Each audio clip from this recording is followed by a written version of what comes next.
You all good there? Flowers, flowers, I live for the applause, flowers, live for the flowers, flowers, live for the. When the rain speak to me. Just make sure my finger on everything, like my mic. Yep. Digga digga. Yep. So, you want to go after the car-stealing street racer with multiple hit-and-runs, huh? Well, I hope you took your advanced driving course, because this guy can outdrive everyone in Los Santos. Better move fast if you want to catch him. Jesus. She waffles too much. So I don't even like this business. You know, Bale and the garment factory is quite a boring business at times, but actually I can't say that actually, I've never done it. Yeah.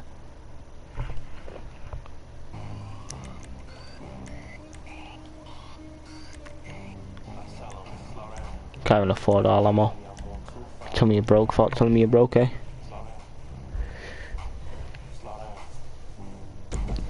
See, I spent loads of money on just random stuff.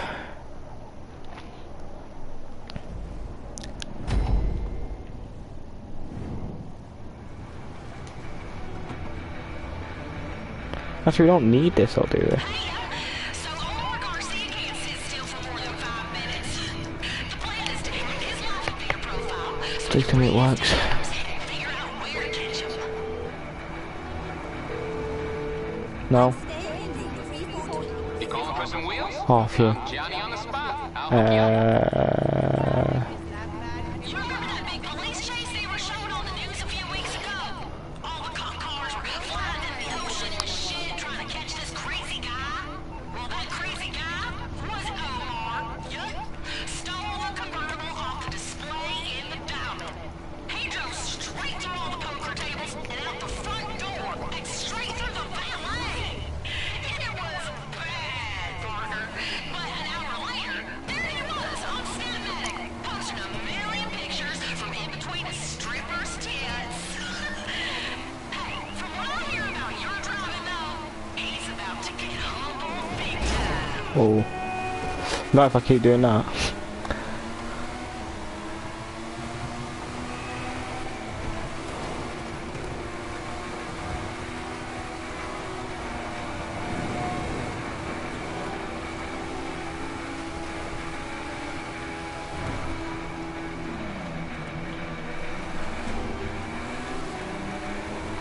Keep an eye out for any Laufenbeater security.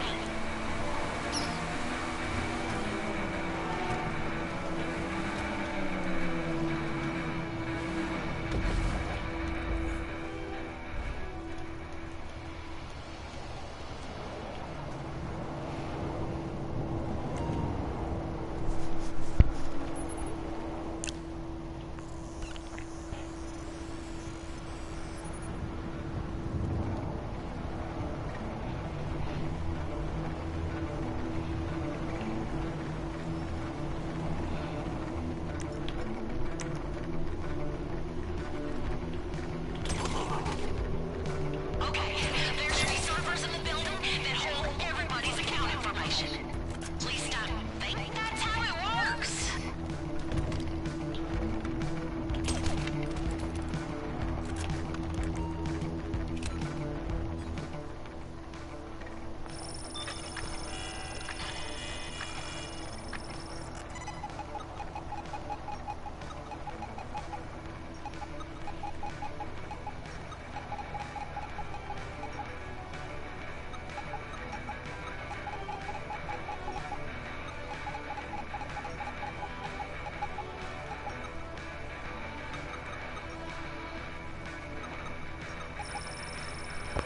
That's it, that's what I thought, right?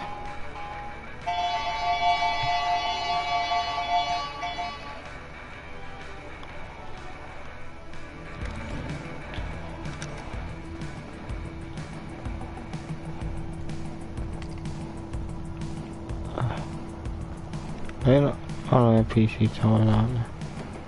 So I guess not there. Or are they? Is there a way I can get like another? No, not a way I can get there. Yeah, I was gonna say, can I go up?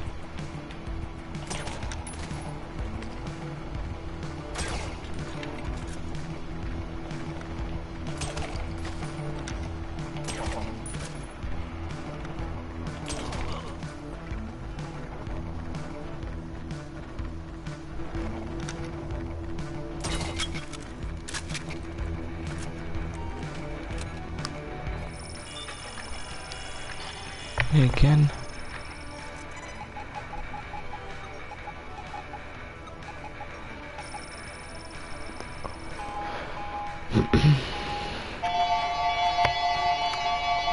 It's just fairly thingy. Kyle has signed it. So I need to set up soon. Another Kyle. See if I can get my mate. No, dude. Hey, the guards are still clueless. So once you're in the server room, just stay quiet and get to work. I'll get what I'm supposed to do here, so input node.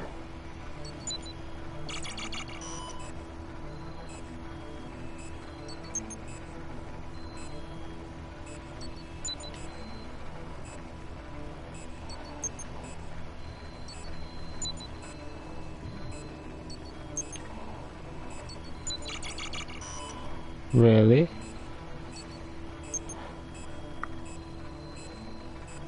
Connect the select node to one of the nodes on the right. Have I done that yet? Like that. And then that. So then that.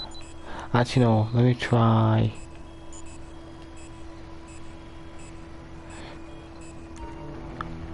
Right, how am I supposed to even do this? Because I'm not great at hacking this base, right? So put you here, put you down to the bottom or somewhere. This probably can be really simple, can't it? It probably is. Oh. Really? No, put you down to the bottom then. Put you all the way to the top. And switch these two around, hopefully.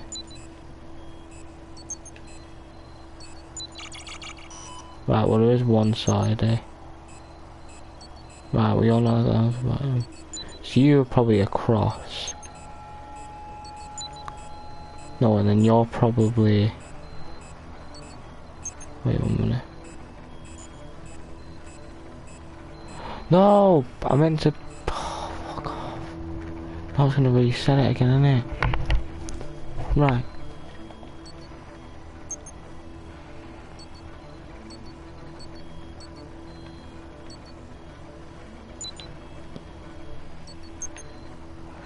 And you all the way up there. And you there. And you there. No. Jesus. You all the way there. You all the way there. You there. And then you there. Still no?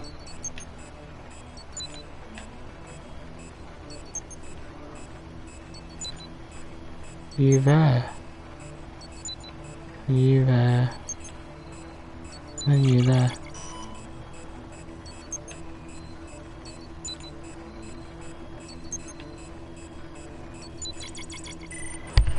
Jesus. Is there a way to make these faster? Yep, that one's good. Because either I'm highly stupid, which could be very much the case, or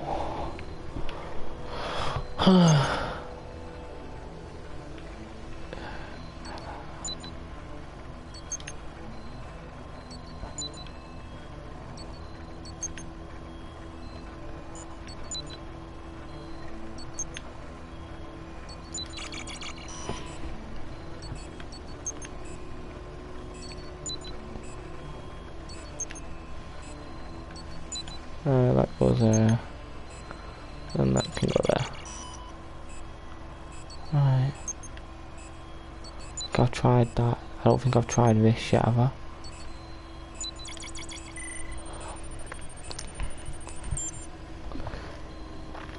I think you've just got to like guess it, haven't you? That's what I'm just gonna do. Alright, that's all of them. I'll start reading his DMs. You just try to get out of there. Can we have a game of this, quick, before we go? No. Oh. I was hoping.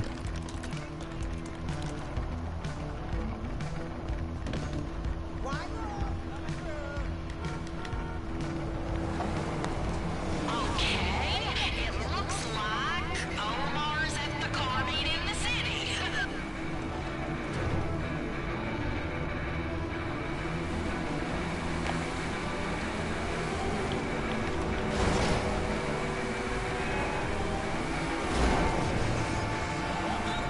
Thought I could have moved in time.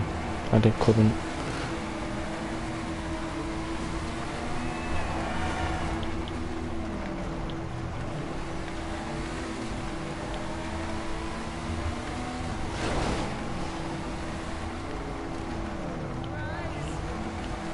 So apparently, Omar's really into drifting right now, and he's been driving this flashy, limited edition benefactor around the city. It sticks out as much as he does, which is convenient for us, right? I love when these idiots make our jobs easier.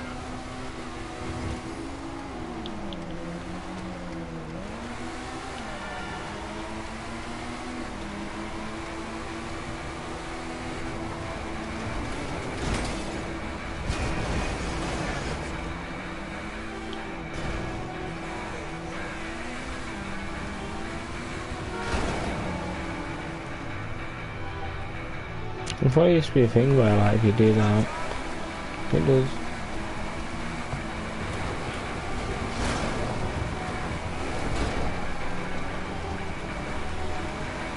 Okay, Omar should be inside the beat doing loads of cocaine and driving in circles. You know, shit like that.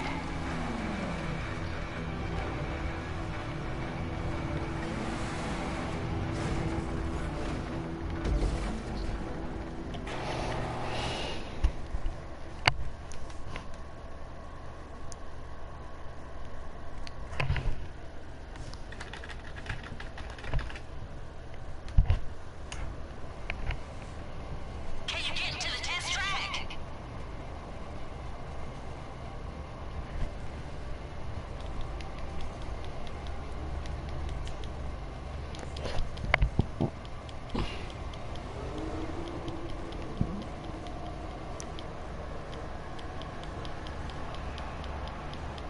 The DM said the meetup is for crew members only, so you're gonna have to get creative for this one.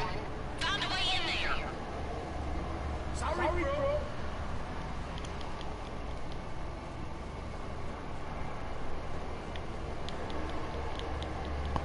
I wanna get into the test of the tracks. I wanna get into the test of the tracks. The test is here.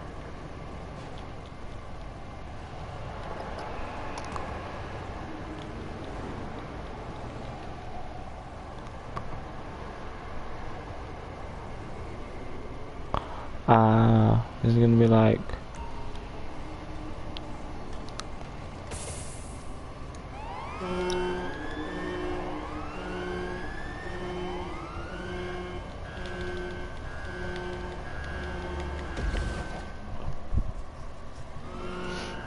Alright, you in?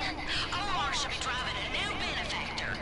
I think it's called a Vorschlagam or Vorklag. Oh hell, partner, I'm just gonna call it a hammer from here on out.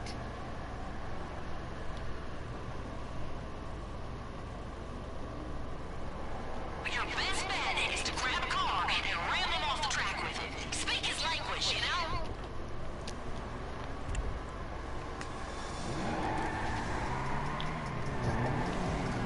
Hey, you know what? Half the parts in these cars are stolen, and they're worth a lot of money. I just looked up what ECUs go for on Cash for Dead Dreams, and definitely try to grab one of those. If it happens to not be stolen, I'll handle it. You'll get paid either way. Sound good? Nobody can touch me, baby! Y'all never gonna catch me in that! You don't get it, huh? This shit is fun to me! Sweating now, huh? You gotta go home! I'ma get away on a fucking trip work!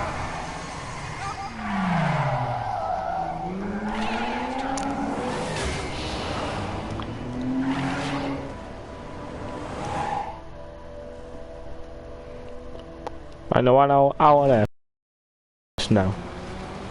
Try to get close and ram him.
pay for this shit!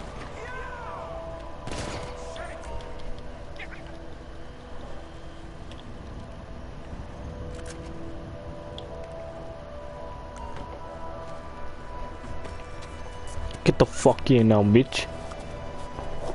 Yeah, you my boy now. You going with me? Lying to you, I'm lying to him. Fuck it, cause we both ain't shit, y'all.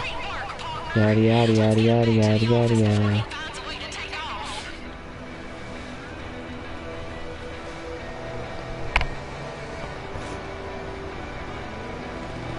You think jail's gonna slow me down? Nah, just give me a few weeks in there, and I'll find a way to take off. I'm scrappy as shit. Untouchable. You just got lucky back there, bitch.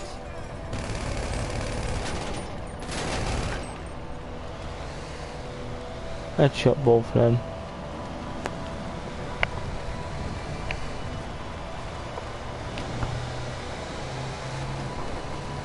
There's no way you caught me. No fucking way. You know how many of your pig friends tried and crashed out? All of them. Me? That's how Pig many. friends? I'll find a way to shake this jail shit too. Just watch.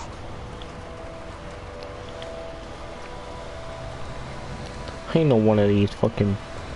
Yeah, ain't no one of my friends. Mate, I've lost too many people. Womp womp.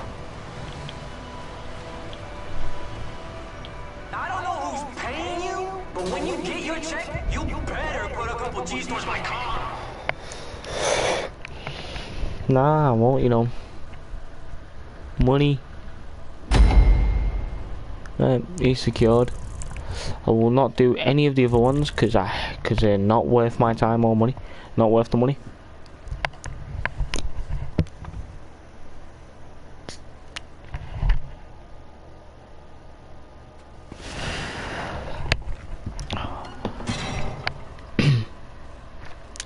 Yeah. Motherfucker. Shut up. Oh, Invader Data was real revealing. 25-year-old man.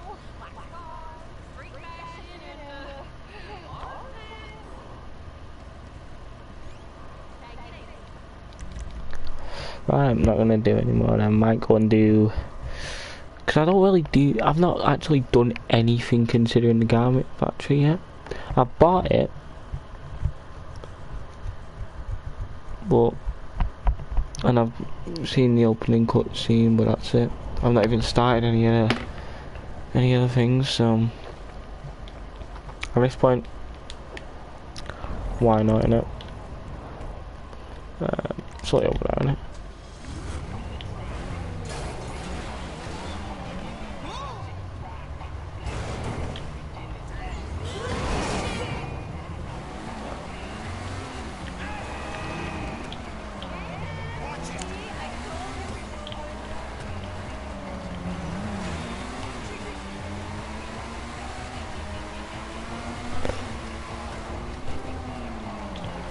I just need to now wait until whenever the thingy is sorted.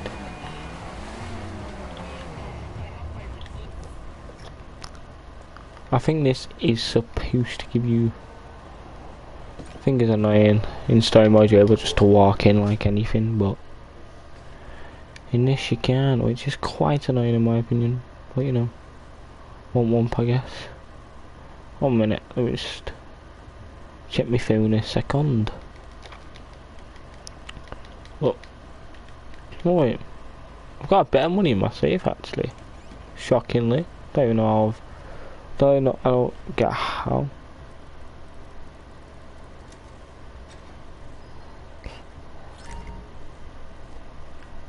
I will collect all that now. Is it... How do I...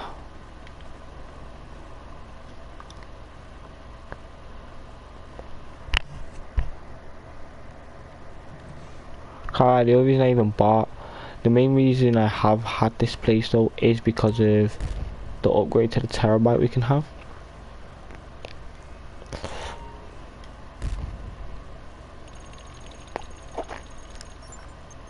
To log in.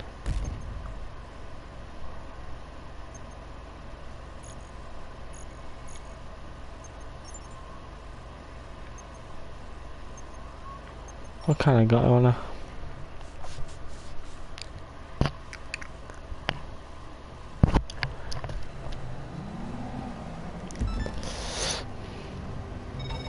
Alright, here's what we know. If we can hit that server, we'll have access to the money and the data on this Everhard Munitions group. What we don't know is how to break their encryption. I have an old colleague, FIB Tech. He works on exactly the kind of malware we need to hack their system, funnel their funds, and purge our footprint. Sending you his location.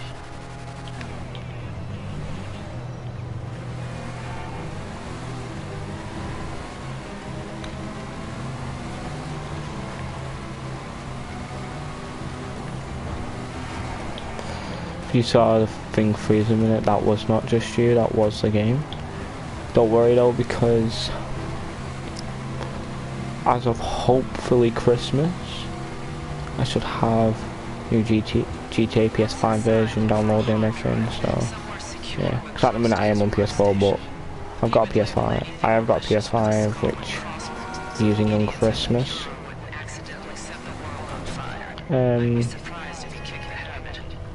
Yeah, so what we'll do is we go down this way now.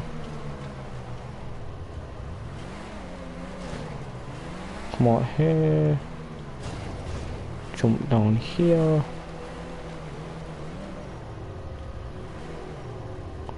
Is he up here?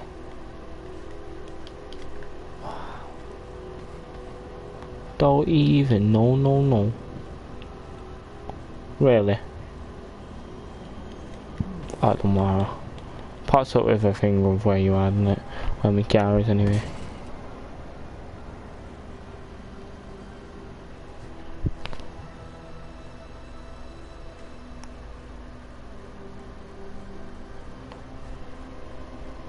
Locate them all where?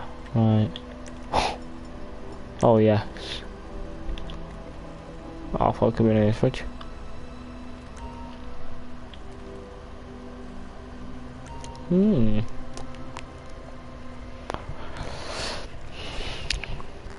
What hack are we doing here?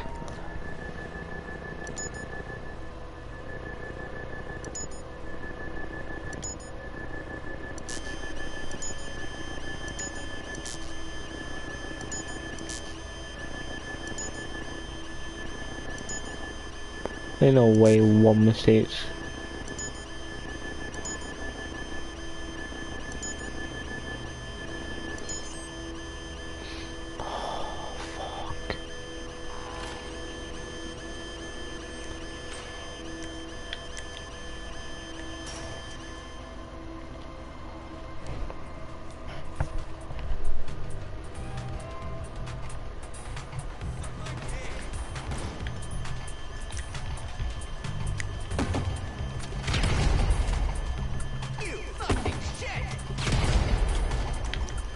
Oh, cheers for that.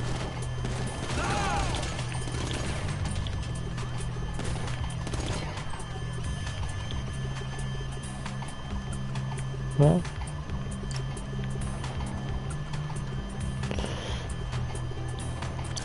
like it's one of the server thing, is it?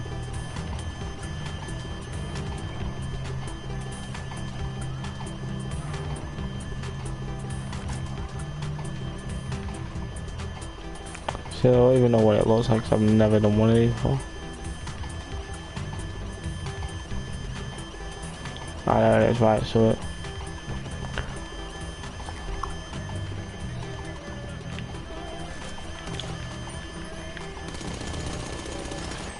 You can't even. You shoot through now, that's crazy.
Can these police like calm their ass down before I blow them up as well? I mean, you ain't done out on it, so you're gonna blow you up, I mean, but like, just carry on. Gonna have to. No, take some like lethal force and all that. Off. You're lucky I don't blow you up as well, mate.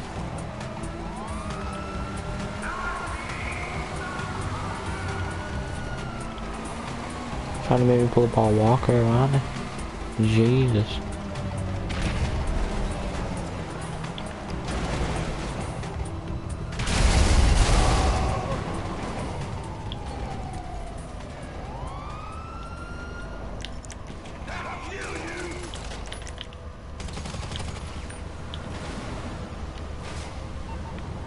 Quick. Let's do a Snapchat of his Ben body.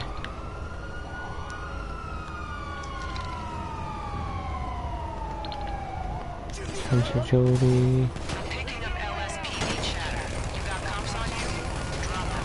We can't lead them back to the factory.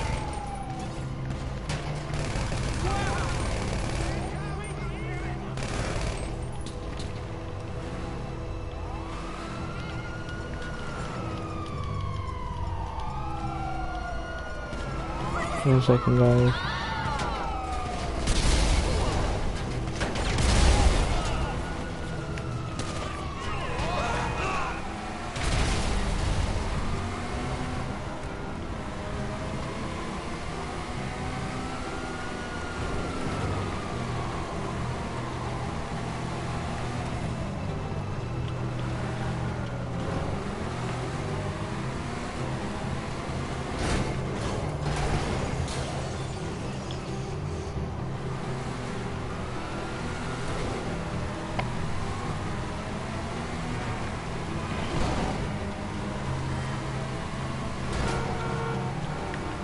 Come on.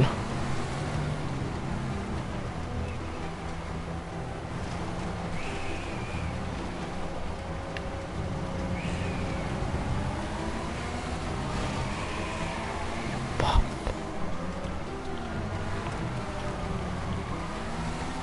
Go down this way. Give a break. Go a bit more this way. Turn this way again. And then we're gonna go here. Let's go straight for a minute.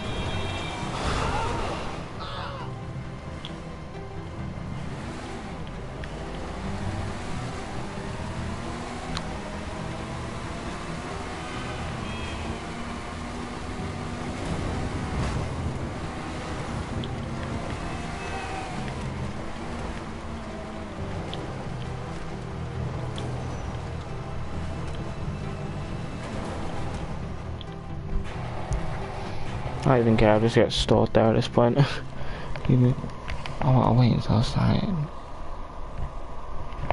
But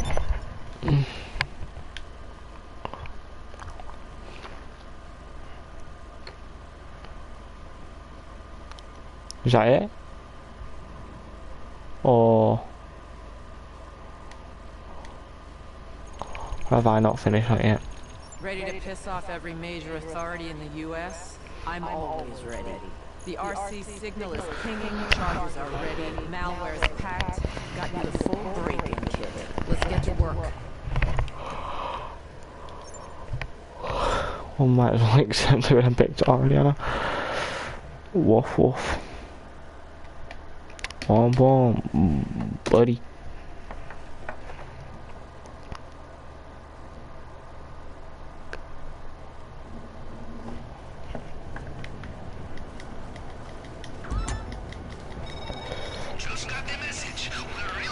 Yeah, Pavel. Love Pavel.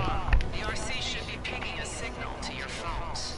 Everyone seeing this? That's Project Breakaway. Look, it worked. See, I told you, Jody. Tiny cars are a must-have for fancy modern espionage.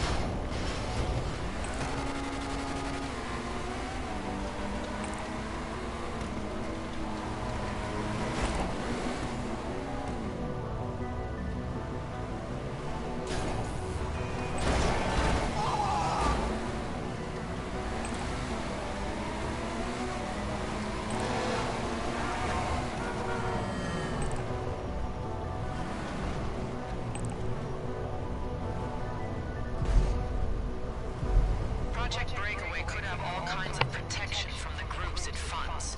Push forward, but stay vigilant.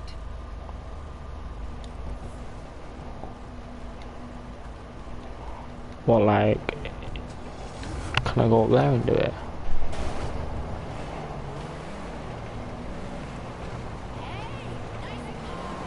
Or we go around this way?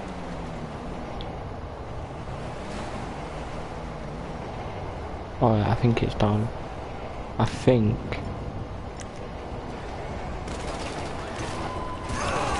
Wasn't.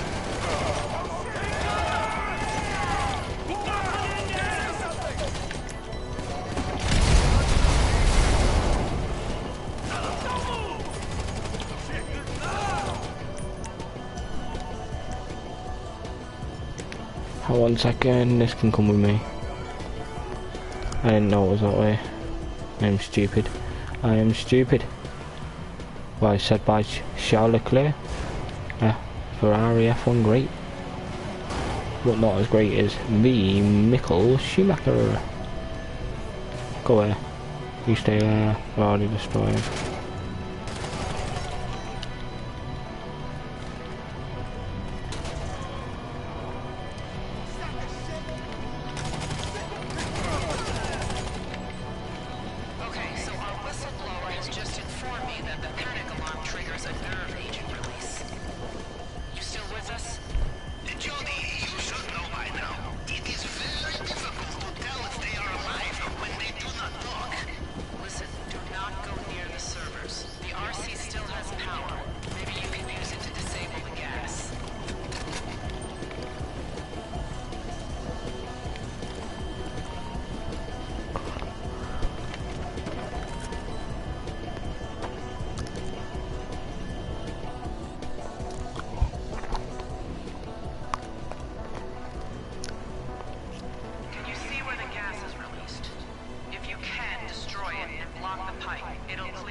Either way, if anyone, no one should now be up in. When you're in, find a terminal and upload the malware.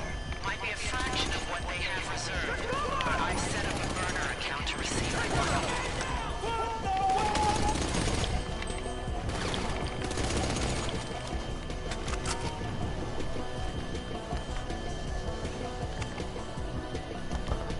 Cheers for that. Oh, triple man at setup, don't mind if I do. Arrange letters to guess the password. Got your right, so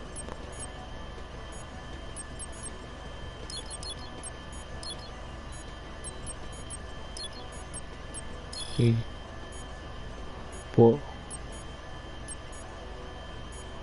oh, Doug.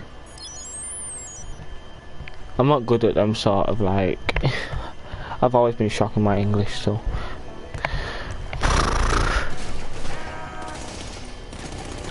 I'm just spawning in. That's crazy. One is spawning like crazy. Come on then. Hey guys. Oh, not you obviously, because mate, you're that woman there, mate. You're dead! You're dead!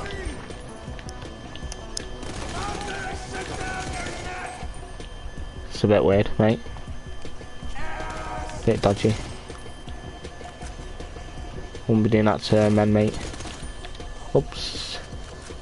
I mean, that's one of your, it's not one of your likes, then don't let me get away with that, but personally I wouldn't be doing all that. Bit disgusting.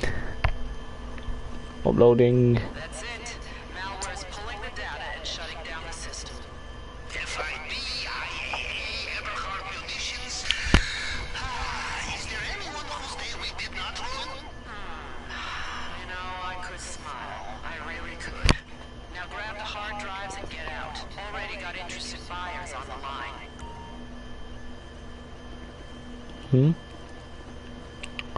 Okay, the hard drives. Oh, would not be in there? No? Right, probably around here then, because I'm sure there was some. Hey, wait. Plant thermal charge.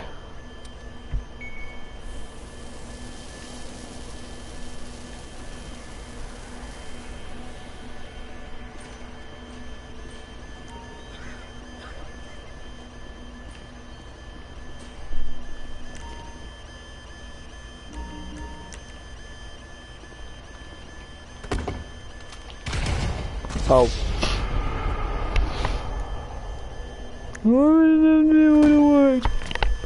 Yo, what am I doing? Oh, Jesus Christ. Oh, it's probably in here, aren't they? So, server room. It would make sense. I need to... Are these on? No. Jesus. Well, there could work, couldn't it? Can we not? So if I go here. Oh wait, no, this works. I think it's because I'm just out of it. Yeah, you know what I mean? Right. So the hard drives are like proper hard drives. They're not like these.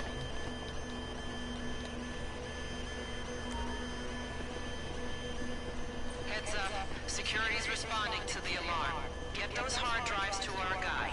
He'll make sure the info gets to our buyers. Nothing there, is there? I think there's some hard drives in there, aren't there? So, you can give me a minute.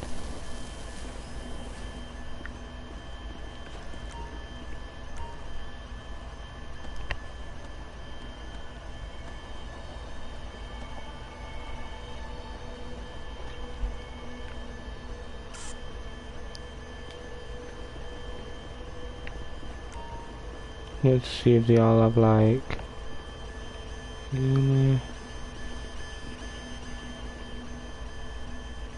there's nothing in there, is there?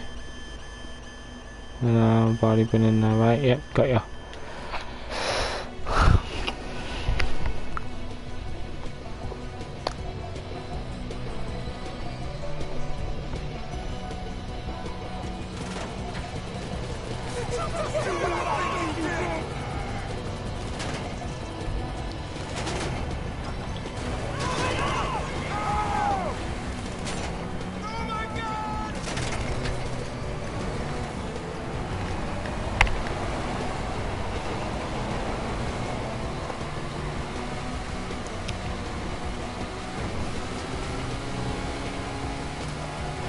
On a motor wagon, well a motor wagon, a motor wagon, all the way gun, all the way gun, all the way gun.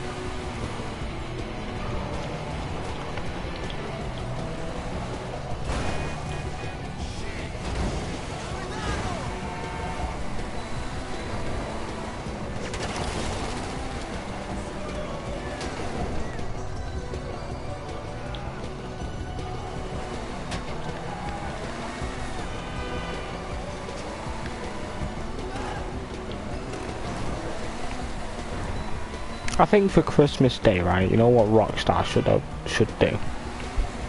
They should, one, lower the charge of them shark cards in half. So that will encourage people who are more casual to the game to buy them. However, also, all businesses should pay double on Christmas Day. For the whole day.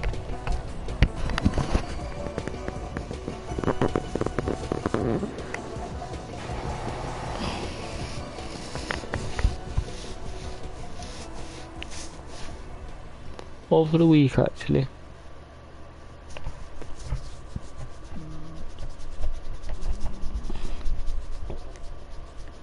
Because then people be like, oh, well, yeah.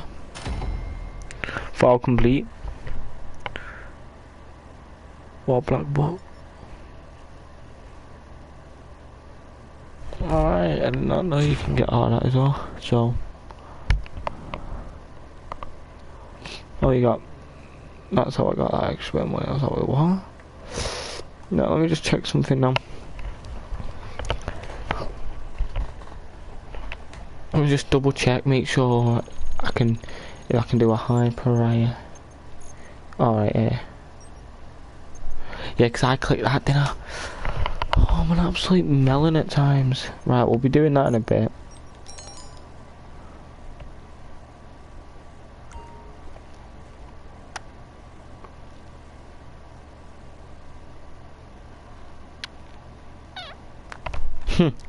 For Leicester.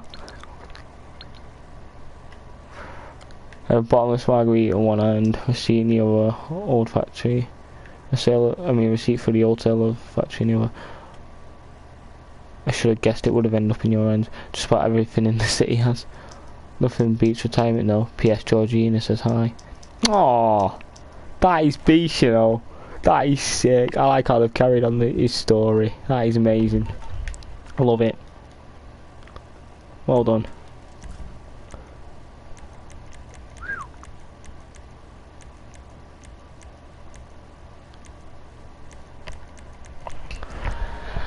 Right, well hopefully now we can end up setting up fully.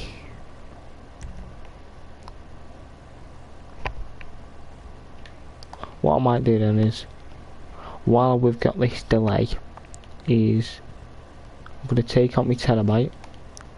I'm going to, because I believe my thingy has bugged out and it is. Yeah.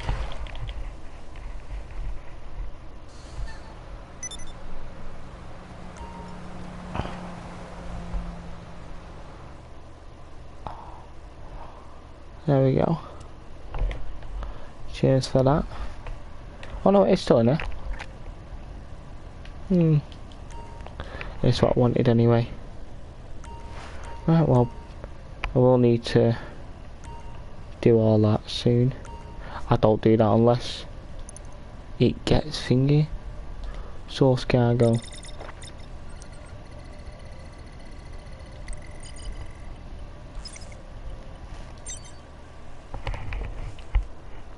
I mean, just the more I can earn money from this. Probably after I do the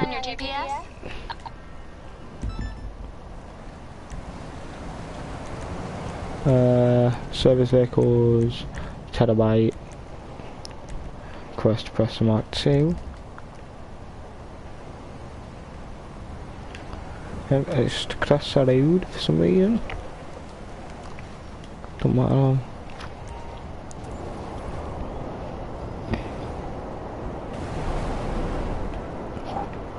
Yeah, so mad that it. Leicester is now retired. So So I doubt he'd be back in next game. He could do. It's just Rockstar that we're on about here. They can do whatever's needed, really, don't they?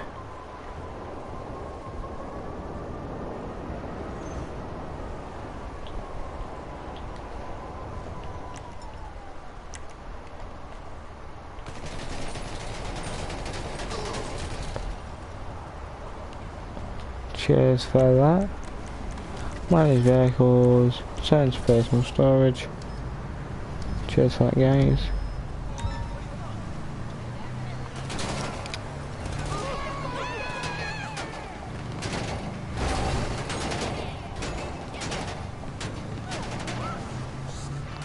I'm gonna get a cargo bob soon.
You can go do what you're doing.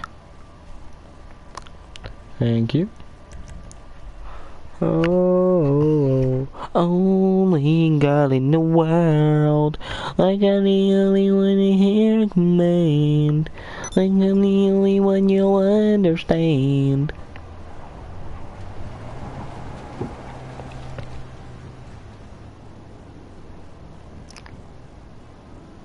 Lovely bat.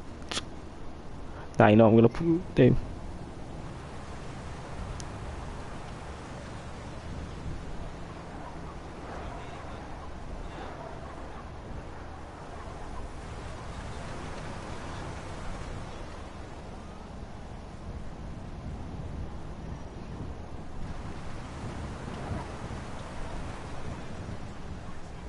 I'll put that for him. Oh, boring. Come on. So, done that.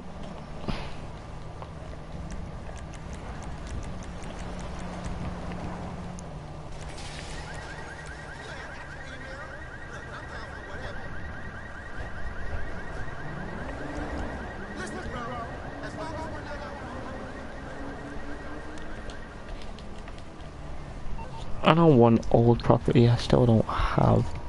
Wow, that is bright now.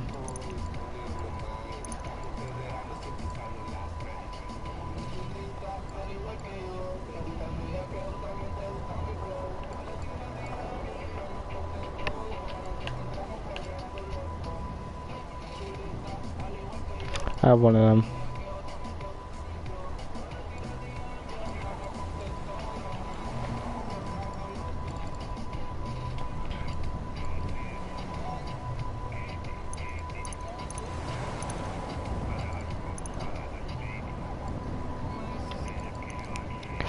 What I have.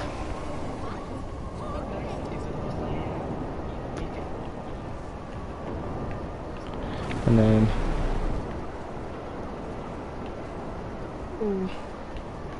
what I'm gonna do actually, I'm gonna go to the garment factory to see if it says if it will let me do one now. If not, you know what I might end up doing before I do like anything like Kyle, Perico or anything. I'm gonna do me salvage yard, sell all that, or I think there's 2 claimable ones that like Christmassy, so I'm going to keep them anyway. Just so, because it's like more thingy than that, innit?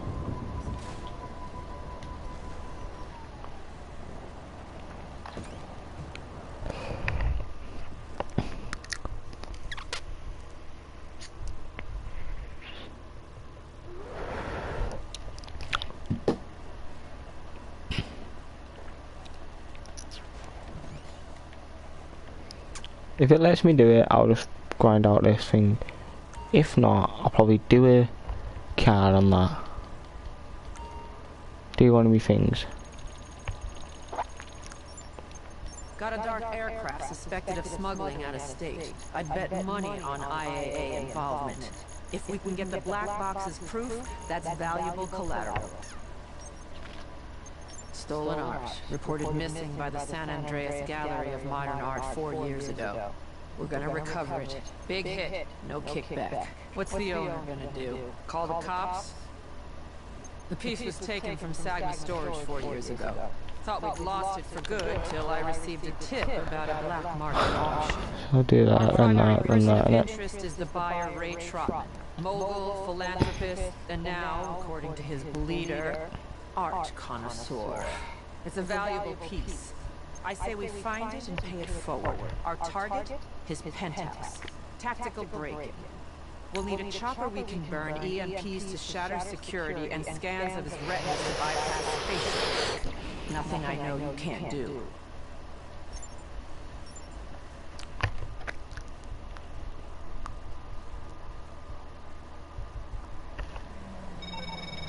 Got the coordinates? Oh wait, so I can just use my oppressor in these, can't I? You know how many Didn't know times that. Trotman boasted about his security system on Bleeder in the last year? 241. I did the math. Because of his posts, we know we need to disable the system before you get in there. Luckily, we have a lead. Bravo reporting for Tatiana. Very great to be here. I know where we can find EMB charges with enough spark to blow the whole building's power. Check your coordinates.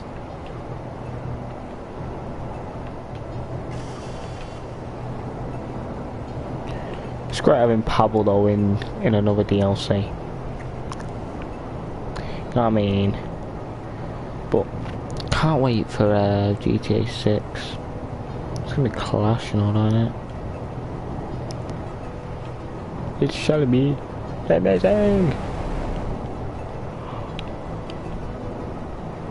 Okay, there is a consignment of EMB charges packed up and ready for shipping. Only one problem. They'll have mad guys with guns. Did you know your confirmed casualties count was so high it broke the formatting on the FIB files? Given those numbers, I think you know what to do.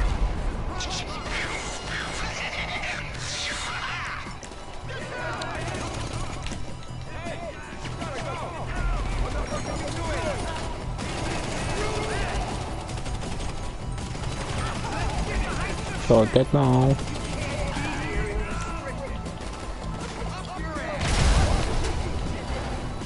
You can die as well. So can you.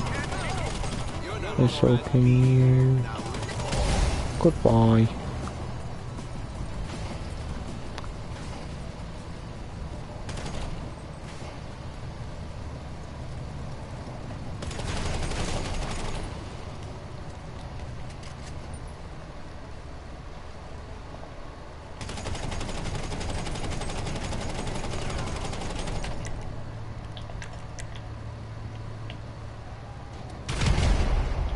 Alright, we'll just do that then next time.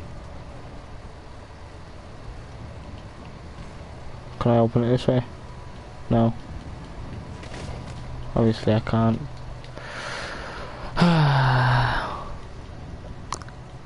One thing that annoys me.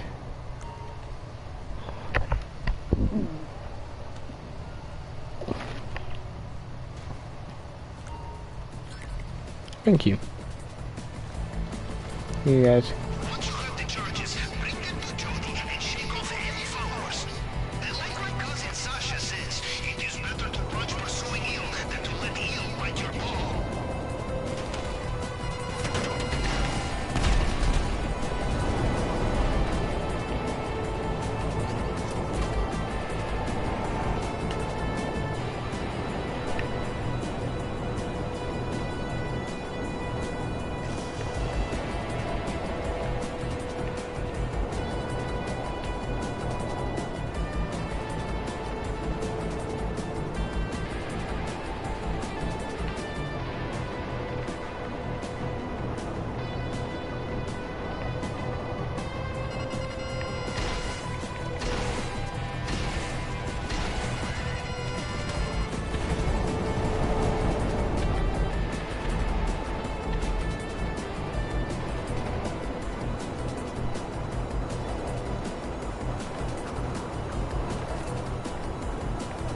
don't think I'd do what I end up doing. Is there another... I don't want to do the casino heist soon though. I need to get someone online to do that, don't I? Need 2 people on. Like, I can set it all up myself obviously, but... You know.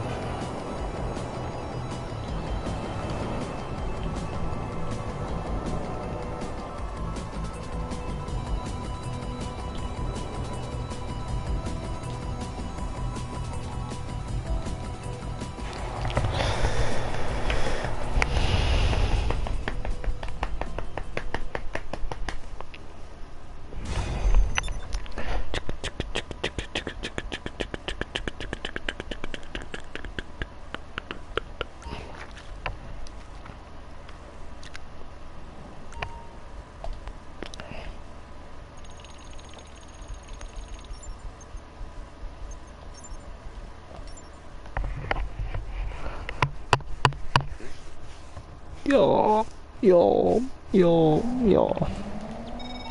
If we want to maintain minimal contact approaching the penthouse, the roof's the access point we gotta breach. We need a chopper, one untraceable to our operation. Get LSIA, I'm not speaking figuratively. Now I like clean comms, no chitter chatter. Exactly like that.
Wait.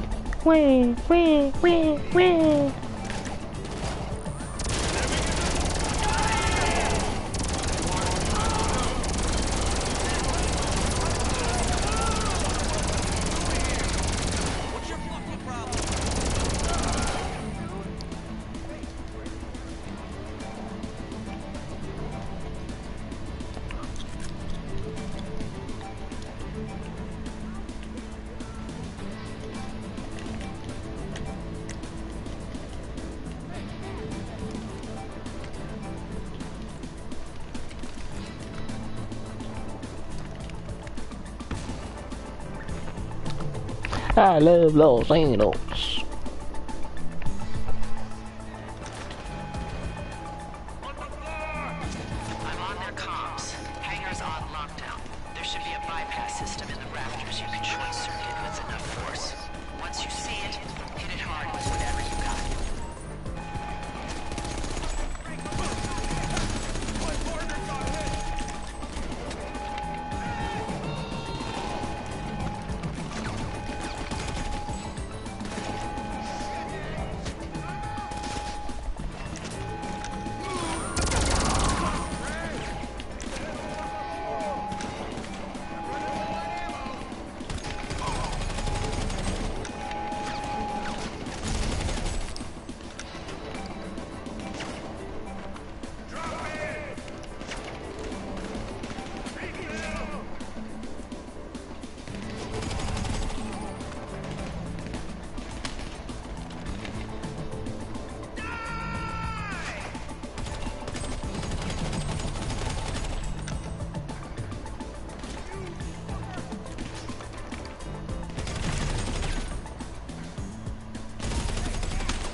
What if Ninja got a low saber blade?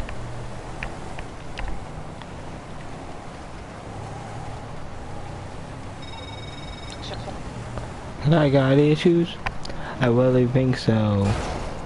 Do you know how it's supposed to go? All I know is, I don't know if it's gonna happen tonight.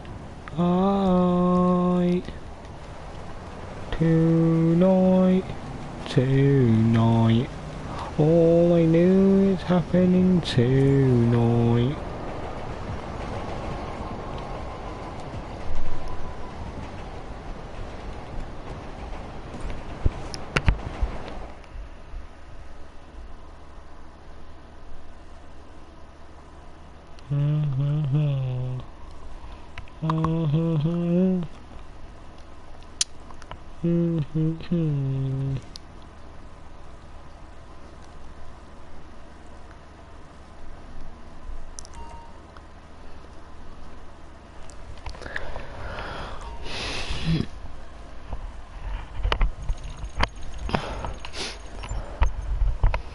We know that is happening.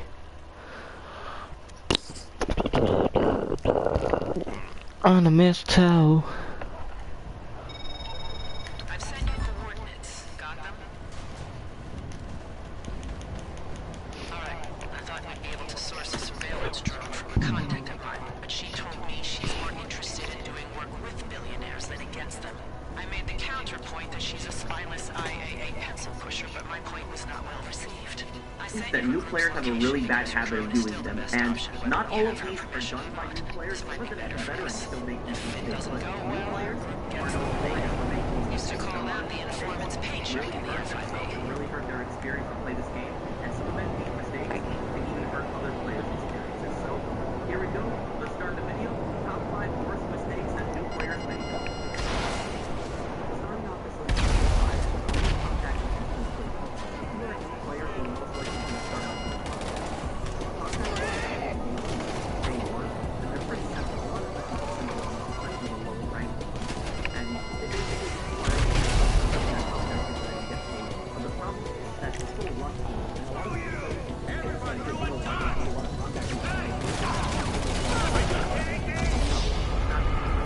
and this clip, I'm seeing this clip on at the same time, but as you guys see, I'm doing this this is one of the earliest minutes that you get for sitting on like delivering this one car to deal with it. And I'm doing this in basically under a minute. So I'm doing it under a minute, and I'm going to show you guys how much money you get. The longer you take up these missions, the more money you get. Up to 15 minutes, when you get past 15 minutes, that's the max you can get. That's the max you can get. But don't go past 15 minutes. I recommend everybody take at least 5 minutes to do this. So pay attention now to how much we're going to get paid. Now remember, we did this in basically around a minute. So for completing this mission in around a minute, how much do we get? Let's take a look right now. 2,290. That's not really good. Okay, now we're doing the exact same So when you have the drone, head to the vantage point I'm sending you. Should have good line of sight to our target. I was gonna use a dummy to get his location, but then I checked and he's just posting his every move. Why did I even master parsing IMS like capture data if people are just gonna say where they are all the time? Basically an extra $7,000 for just sitting around and doing nothing for an extra 4 minutes. So don't rush this mission. Take a little bit of time. Take around 5 minutes and you get more money. Number 4 is not making any friends. Now, Looks like there's a big concentration of signals on his location. Must be some sort of event. Party, maybe? I've been to one of those. Find our target and move in for the scan. A lot more fun, but it's also a lot more easy. And I don't know why people want to put this extra stress on themselves. They just want to do everything solo. Some things are good to do solo, while other things are good to do as a team. And in this case, I'm showing you guys an example of why it's much better to play with friends. In here, I'm selling a weed business. And look at this, I gotta fly this helicopter all the way down to the city. I gotta make 5 drops, and then I gotta go back up, and I gotta pick up the other helicopter. In between that time, when I'm down in the city, some reaper could just come up here and just blow up the other helicopter, and then I'll lose that product as well. Versus, if I had just one other friend with me, the other friend could also fly that helicopter, and we could be done in less than 5 minutes. But now this mission is gonna take at least 10 minutes, and I was really lucky in this mission. I was really lucky that I didn't get attacked by a reaper. So it's just based on luck. If I had a friend with me, it would be a lot I understand. I sympathize with you 100%. But if there's somebody out there that just doesn't want to make friends at all, wants to do everything solo, because I know there's plenty of people out there, I've seen it personally, I just don't understand why people just want to put that extra burden on themselves. Sure, there's certain things that are better than solo, I'm not denying that. But if you can play as a team, why wouldn't you take that option? It'd be a lot easier. You help your friends, they help you back. You talk to people, you engage with other people, you know, it makes the game more interesting. I just don't understand why some people want to do everything solo. And you know, even if your friends aren't helping you and they're in that lobby, and let's say you're delivering cargo or something like that, or you just get jumped by a bunch of people, you get attacked by like multiple people for like no reason, because there are plenty of people out there. There are plenty of KD warriors, tryhards, and all those people in Bluetooth. Alright, receiving scan now. High definition drone is hard to look at. Get out of there before they realize that's the surveillance kind of drone, not just the annoying kind of drone. And you know what?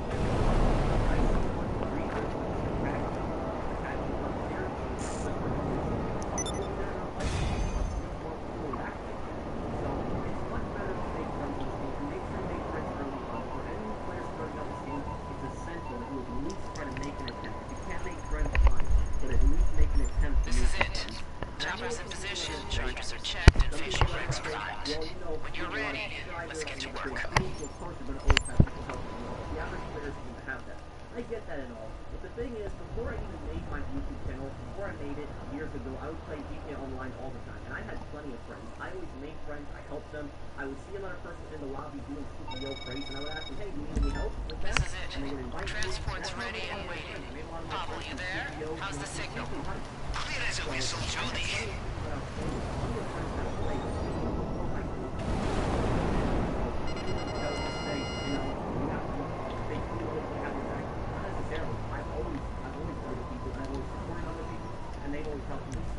For any new players starting out in this game, it's essential that you try to make friends have them. And if you can run it, it'll be a lot more fun. I can tell you at 100%, it's always better playing the game than playing by yourself. You never know when you're going to need that backup. If you're in a really bad situation, you go to play further. You know, you never know what's going to happen. And you know, I get things people are there, or older friends, that have a hard time making friends. And for example, friends that always talk about me, and they don't have to talk about me. I understand. You know what I mean?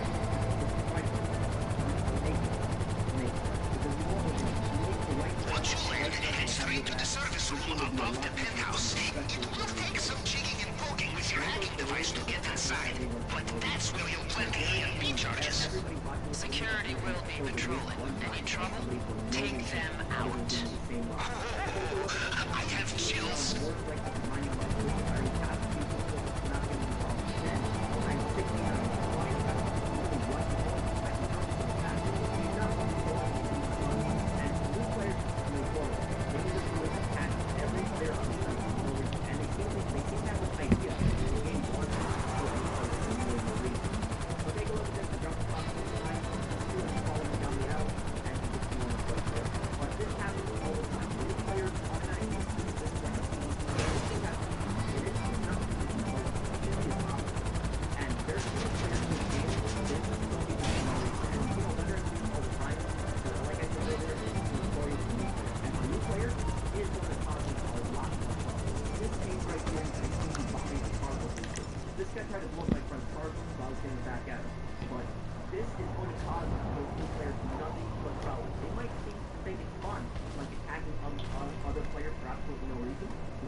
Huh? And plenty of veterans still destroy cargo. I don't get how anybody in this game can possibly destroy cargo. Like you waste all this money on these explosives, and then you only get $2,000 for blowing up the cargo. And a lot of these guys, you know, they'll argue that the game tells them to do it. What? The game tells them to do it, doesn't mean you should do it. I don't understand. Like there's no benefit. Right. Like new players, they'll just see that red I cargo think. and No. like, oh, I gotta destroy it. And if you attack that cargo, that is the worst possible thing that you can do as a new player, because you are going to get attacked by so many people. There's going to be a mob of people that are going to jump you for attacking them. And that's going to go that way. If you attack people for no reason. Let's go. There's a mob of people that are going to jump you, and they're going to keep fighting you. And that's going to go down. Until you literally leave the lobby. And that's going to go up. If you're a new player,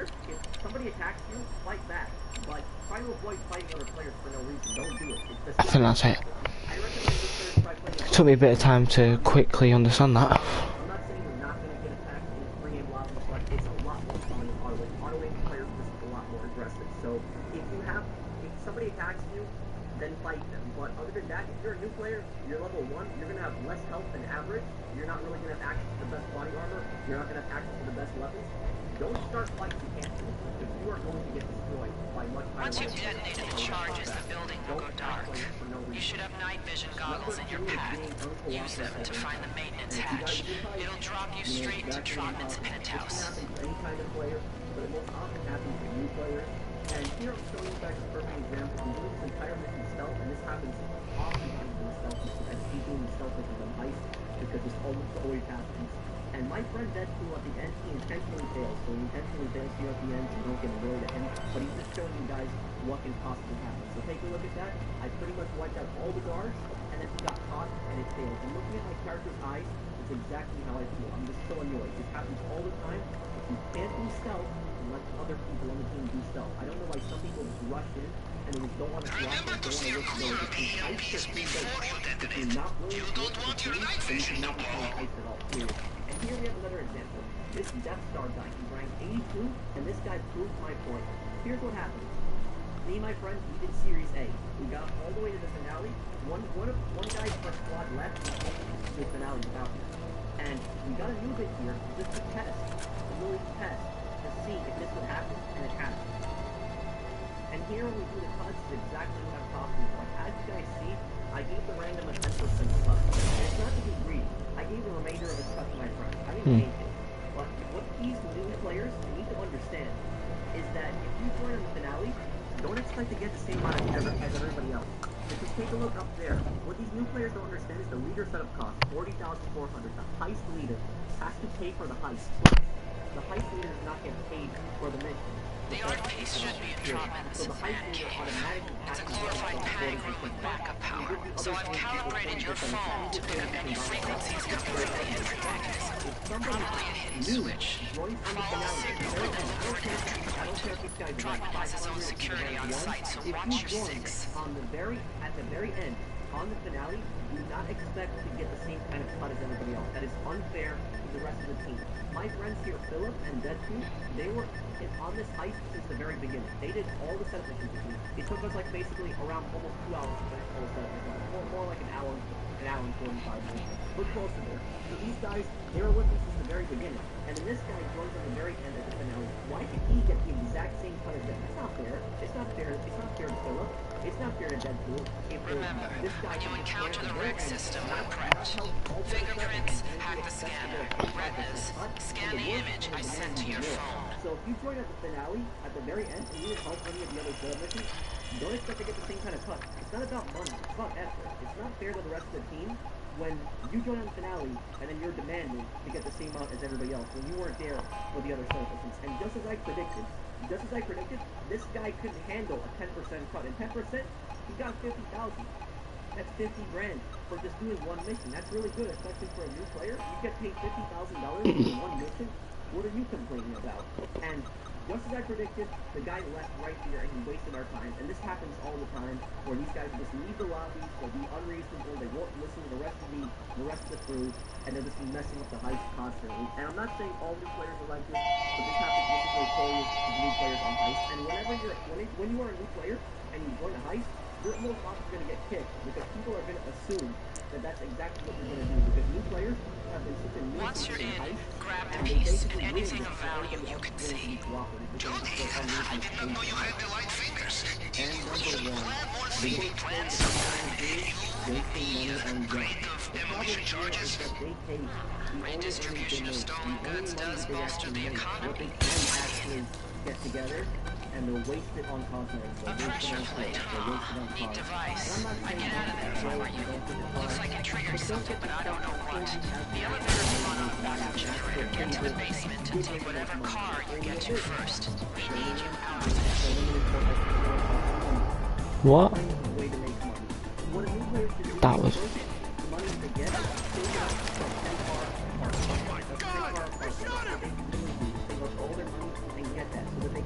the vehicles in there, and then they have a safe house that you spawn. That's one of the most essential things that they can get. And then after that, try to save up for something like CEO office tower. That's going to take some grinding. But if you save up your money, instead of just constantly spending it on junk, you're going to be a lot better off when you actually maximize earnings later on. The worst possible thing is when you start spending. That's what's going to happen. A lot of new players, they're going to want to spend their money. They're not going to want to invest their money because they want to get something cosmetic. They want to get like a new car, and then they want to upgrade it. And then so after they take that car and spend it, I'm picking up chatter from the basement. There's company deal with them. And make sure the piece gets out in one piece. You're almost there. Buyer's ready for us. Other than to make money. So when we talk about junk, this is what causes that. And like I said, we've been relevant players, relevant veterans. I've talked about this in my previous video of 5 tips to avoid going broke. But this for new players is a really, really bad habit. And if you're a new player, the best thing you can possibly do is save up your money, save up your money on invest in things that are going to help you later on. Buy an apartment, buy an office, buy some sort of business. Don't buy the top unit if you're able to save up those things. Because if you go broke early on, especially if you're a new player, you're not going to have many alternatives to make money. It's going to really mess you up then. So I hope you guys enjoyed. Let me know what you think down below. And I'll see you in the next one. Take care, everyone. Hello YouTube, how's it going? It's so today I got another top 5 list video for you guys. And in today's video we are going to be focusing on the top 5 best vehicles to get around the map. These are vehicles that I personally use to get around the map really quickly. And on this list we are not going to be focusing on vehicles, on how good they are killing people, how weaponized they are. We're just going to be focusing on how good they are for getting around the map, getting from point A to point B. And there's going to be a lot of planes are not going to be on this list. A lot of jets are not going to be on this list. And the reason is because a lot of jets, while they are fast, they aren't necessarily good at landing. And they're not good at landing in most places. We're going to take a look at the vehicles that are the best in getting from point A to point B and can easily access most areas. No problem. So let's get on with the list. These are 5 vehicles that I use to help me get around the map really quickly. Let's get on with it. So starting off this list, number 5 is the Vigilante. And the Vigilante costs a total of $3,750,000, which can make this vehicle expensive. However, I have never regretted buying this vehicle. It's very helpful in missions, but it's the most helpful in heists. This is one of the few weaponized vehicles that you can actually use in heists, and this thing can boost over mountains pretty easily. Unfortunately, though, it can flip easy on the mountains, so you want to watch out for that. But this vehicle is the most effective when you take it out on the highway. When you have to drive somewhere really far, especially in heists, and a lot of these heists you gotta drive across the map all the way up to Sandy Shore. So 350. This vehicle will help you out a lot. Its boost makes it go very fast. It's one of the fastest land vehicles in the game. It's not the fastest. The boost has a very small cooldown, and it can just go extremely fast. So take a look at this, bottom left corner of the map. You guys see I had 5 miles originally. Just look at how quickly I'm burning those miles. I'm already pretty much down to 4 miles. You can go really quick with this thing. I'd say you could Right, so as I said now, 2.5 miles in a minute as long as you don't crash and you just keep boosting on the highway. So very good for getting around the map. And not only that, but it has a ramp in front of it, which is very good for ramming any vehicle out of the way. It won't be as effective on like bigger vehicles.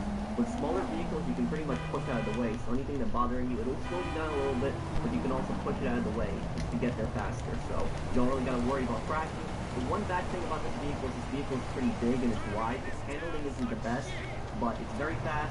It can ram anything out of the way. You gotta just watch out for its size because it can hook onto things easily. But other than that, one of the best vehicles to get around the map, especially in heists, and its missiles are also one of the best missiles in the game. Same missiles as the Deluxo missile. Number 4 on this list is Deluxo, and the Deluxo costs a total of $4,721,000, and you can get it for a trade price of $3,550,000. And to get it for a trade price, you need to complete Act 1 of the Doomsday Heist. Make sure you guys complete that so you can get the trade price. And the Deluxo, it has decent speed when it's on ground. Decent speed, not the greatest. But the Deluxo is most effective when it's put into its other 2 configurations. The first configuration is hover mode. And hover mode works best when you need to get over a body of water. Like in this case, I'm going over the Alamo Sea. You can get over the Alamo Sea pretty quickly using the Deluxo instead of having to go all the way around. The other mode is flight mode, and flight mode can be very effective when you get over certain obstacles, like for instance mountains in this case, hills, or rooftops like in the city. And I can go over Mount Chiliad easily with this thing. I can just go straight over Mount Chiliad. I don't need to go all the way around the highway this time. I can just go over Mount Chiliad.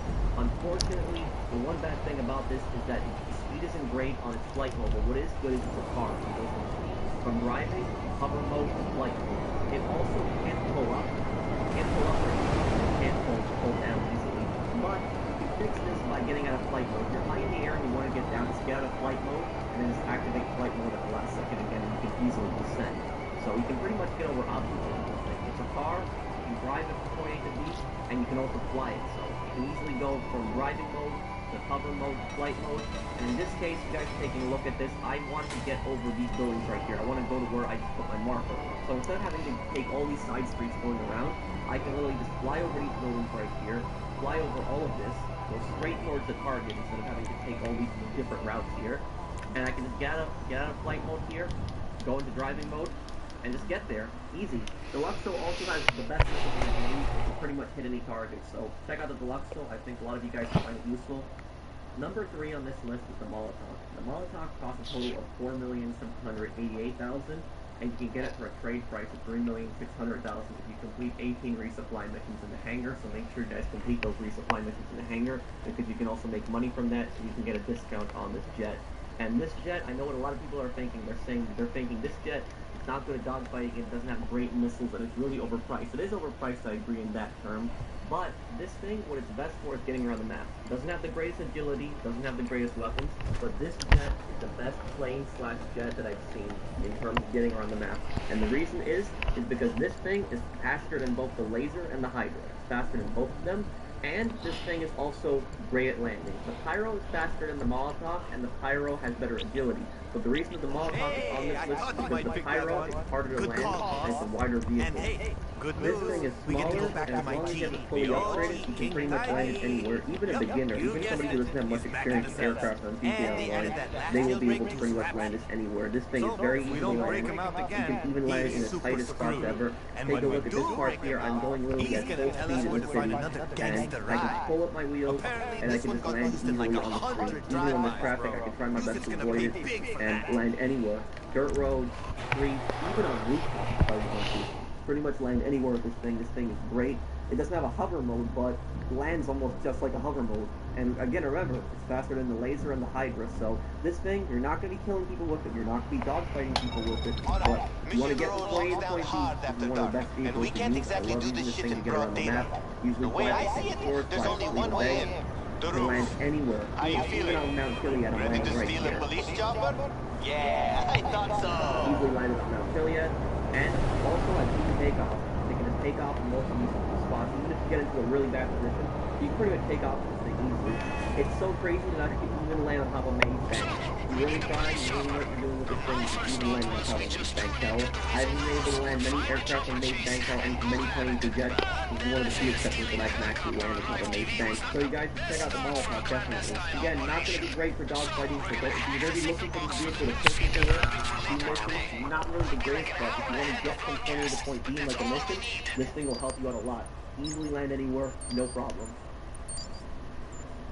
Number 2 on this list is the Thruster Jetpack, and the Thruster Jetpack comes at a regular price of $3,657,000, but you can get it for a trade price of $2,750,000 if you complete Act 3 of the Doomsday Heist. So make sure that you guys do complete Act 3 of the Doomsday Heist, because you can get a nice discount on this thing. Now what I like about this thing is it easily gains altitude. I can use it to get from point A to point B, no problem. You can fly over mountains, hills, rooftops, but the best thing about this thing is just the fact that it can land almost pretty much anywhere. You can land and take off with this thing almost anywhere. It can land at tightest spots because it's a very small vehicle.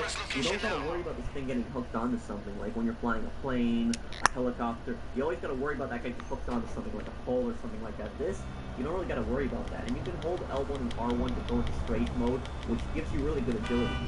And I'm just using this thing, as you guys see from the video, to resupply my businesses. I'm going to each of my businesses, buying full supplies. The main thrust is also an additional JATO thrust, which is upgraded, which can make taking off very easily. It's one of those vehicles where you can take off the business, you can get on the thing, and you can just start flying right away.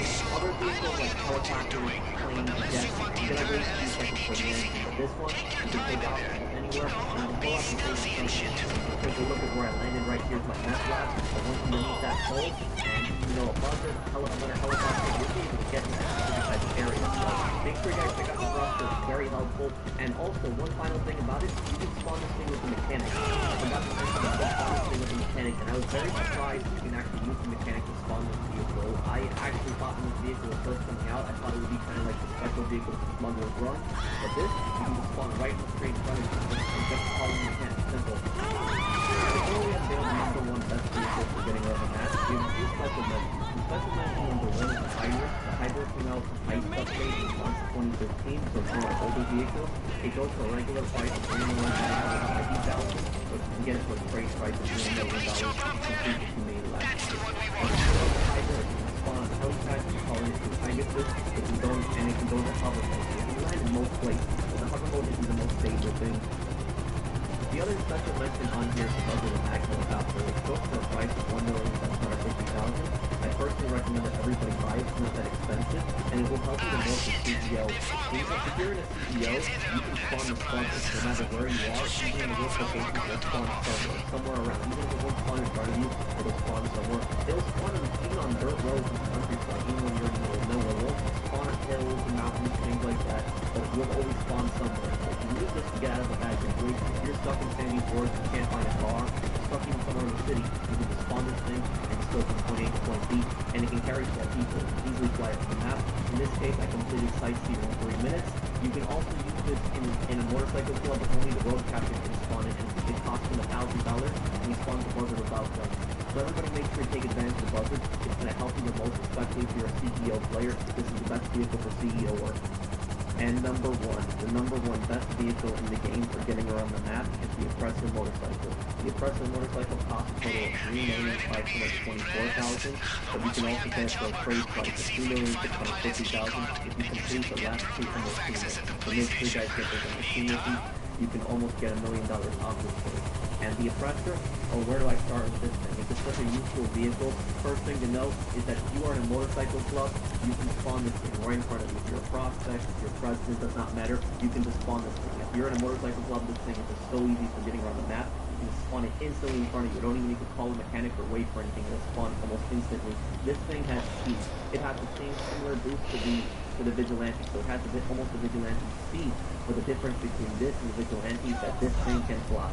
It's unable to stay in the air forever like the Deluxo. However, if you boost with this thing and you fly up in the air, you can pretty much glide forever. As long as you keep moving the stick back and forth, up and down, you can stay in the air for a good amount of time, almost forever. And if you actually glide with this thing, you actually travel faster than you do with the Deluxo flight mode. So this thing is very good for getting around the map. You can get over any kind of obstacle. You can pretty much boost to wherever you need to go, and then just go up straight in the air, hit the boost, and you can fly to wherever you need to go. In this video clip, you guys are watching me play the mission Judging the Jury for Martin. And this mission is normally an 8-person mission, and it has you take out a series of targets around the map. If when you take out the last targets, there's a timer that goes down, and then you only have 4 minutes to take out the last target, or else the mission fails.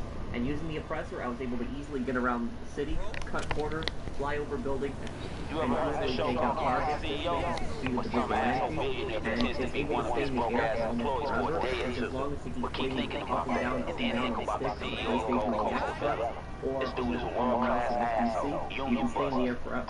And this thing, even when it's up in the air, it still goes faster than the Deluxo. So this thing is definitely the best way to get around the map.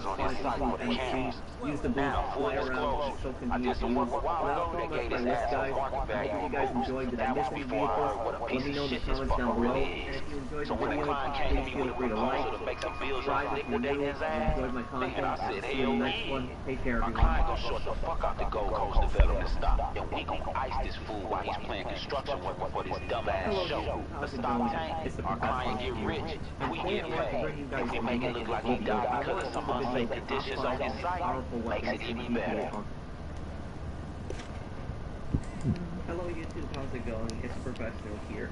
So today's video I want to make another top 5 list video for you guys, but it's going to be a little different. On today's video we are going to be focusing on top 5 tips to avoid going broke. And you know, there are a lot of people on this game that I see them making so many mistakes when it comes to making money, and they go broke so easily, and then when the new update rolls around, they barely have anything, and they give up on the game, or they resort to buying shark cards. I don't recommend either. So if you don't need to buy shark cards to be successful on this game, I'm going to give you guys 5 simple tips in order to be more successful and make more money quickly, and I follow all 5 of these tips. I follow these tips religiously. I just follow them every day, basically in my mind, making sure I do all of them. And like I said, you guys, some of you guys might think that there's common sense, but you guys will be surprised how many people don't follow these tips. And I guarantee you, if you follow them, you'll be a lot more successful in this game than what I follow. So here we go. I'm going to show you guys 5 tips to avoid going broke and how I managed to rack up so much money. So here we go. Let's get started. So starting off this list at number 5 is have a minimum threshold. And what I mean by that is choose a number that you feel comfortable with, and make sure you never go under that number. Make sure that you always have a little bit of money in the bank. And in this example, I took out $1 million in cash. Just to show you guys, I have 158 million grinded, but $1 million is the amount that I recommend every newer player has at least. When you're in the game and you're first starting out, it's understandable. You don't need to have that kind of money. When you first settle in, you get your first business up and running, and you start making some money. Choose a threshold. You know, for some players, they might choose $500,000, but I personally recommend $1 million. And for the more veteran players, I recommend around $5 million. And the reason that you want to have that minimum threshold is because when you start buying some things, you can really easily go broke. So make sure that you always stay above a certain amount of money, and you don't buy past that money. So if you have $1 million, make sure that you can spend all you want after $1 million, but don't ever spend past $1 million or you go below $1 million. Don't ever do that, because with all the property bills, doing cargo, let's say you're buying CEO cargo, or let's say you invest a lot of time in the cargo and your cargo gets destroyed, you're out of money at that point, and you have no other alternative to make money. So it's really easy to go broke. I mean, you buy one car, and you can pretty much waste $1 million really easily in just a few minutes buying a car, customizing it. So make sure that you always have that minimum threshold so that you can always buy something, so that just in case. Use that money just in case. Don't ever use that $1 million, but only use it just in case if you ever really need that $1 million, because if you go below that amount, it's very easy to start going broke. So make sure you guys keep minimum threshold and do not go below that number. Number 4 is try to set yourself a daily grinding goal.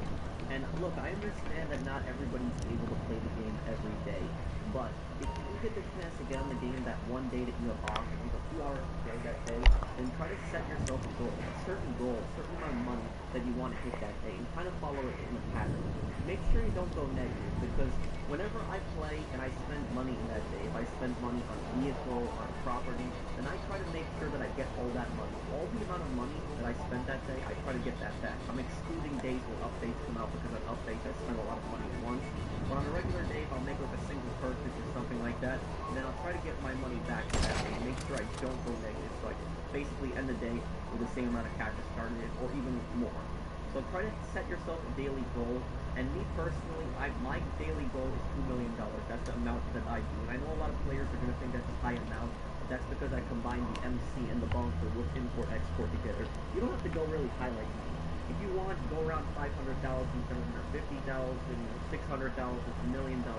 But try to set yourself a goal. I'm going to make this certain amount. So let's say we go up 500,000. So you make $500,000 each day. Set that as your goal.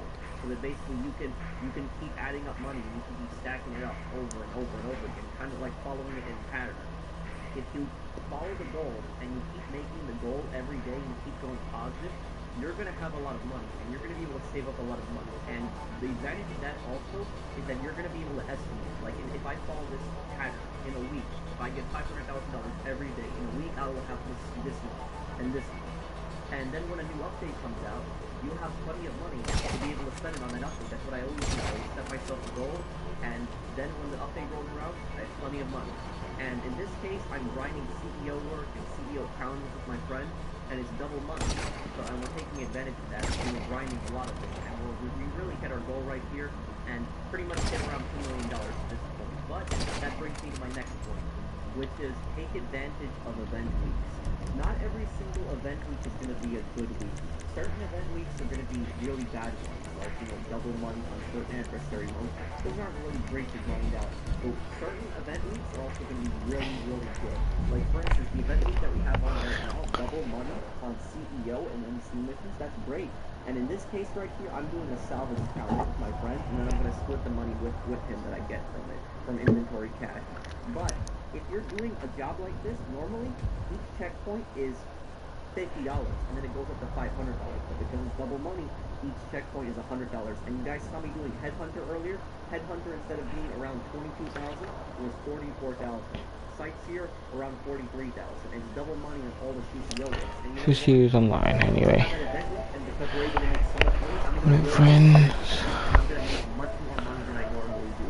So whenever they have a good event week, like even double money on MC businesses that they had the week before, or you know, double money on bunker, double money on import export, even if it's like a 50% more money increase on cargo freight, something like that. If you own that business specifically, then take advantage of it. Also, make sure to take advantage of sales. If there's a certain property that you want and you know it's on sale, take advantage of it, because if it's like 50% off, it'll help you save a lot of money. So whenever you have a good event week, make sure that you really take advantage of it, because you can make a decent amount of money and you can make more money than normal, because you know it's double money. Number two is you're going to want to invest your money. And if you invest your money, this is early on, this is going to be one of the smartest decisions that you possibly can make. When you save up money when you're a new player, it's essential that you buy property. It's essential that you buy businesses. Don't invest in vehicles, buy properties, unless you're buying vehicles that are specifically going to help you, like a bus or something, or a Tesla. But other than that, you're going to want to invest in properties. Everything ranging from bunkers to MC businesses to import-export. The import-export might be a better beginner business, because import-export doesn't really require any upgrades to get started. Sorry, guys. I mean, I'm just on my thing. On my phone. You know what? Let's me. We got like 30 odd K out. Might as well take this out now. Some people are going to ask me, well, why are you buying supplies? Why don't you steal them? The reason that I buy supplies is because while I also time when my MC businesses are producing, I can do other things in between CEO work, import, export. I don't have to constantly run between each business and just stealing supplies and wasting my time on that. I can use my time to make money in better ways. You guys see, I've invested money in all these different businesses here, the cocaine, meth, perfect cash, and you guys see my total earnings there. I'm making a lot of money from these businesses. That's why I've taken advantage of it, and I've invested a lot of my money. Whenever I have money in this game, I always think of ways where I can invest that money to get more money. And you don't need to buy all these businesses. Every player has their strengths and weaknesses. There's some players that do nothing but import-export. There's other people who do nothing but CEO trades.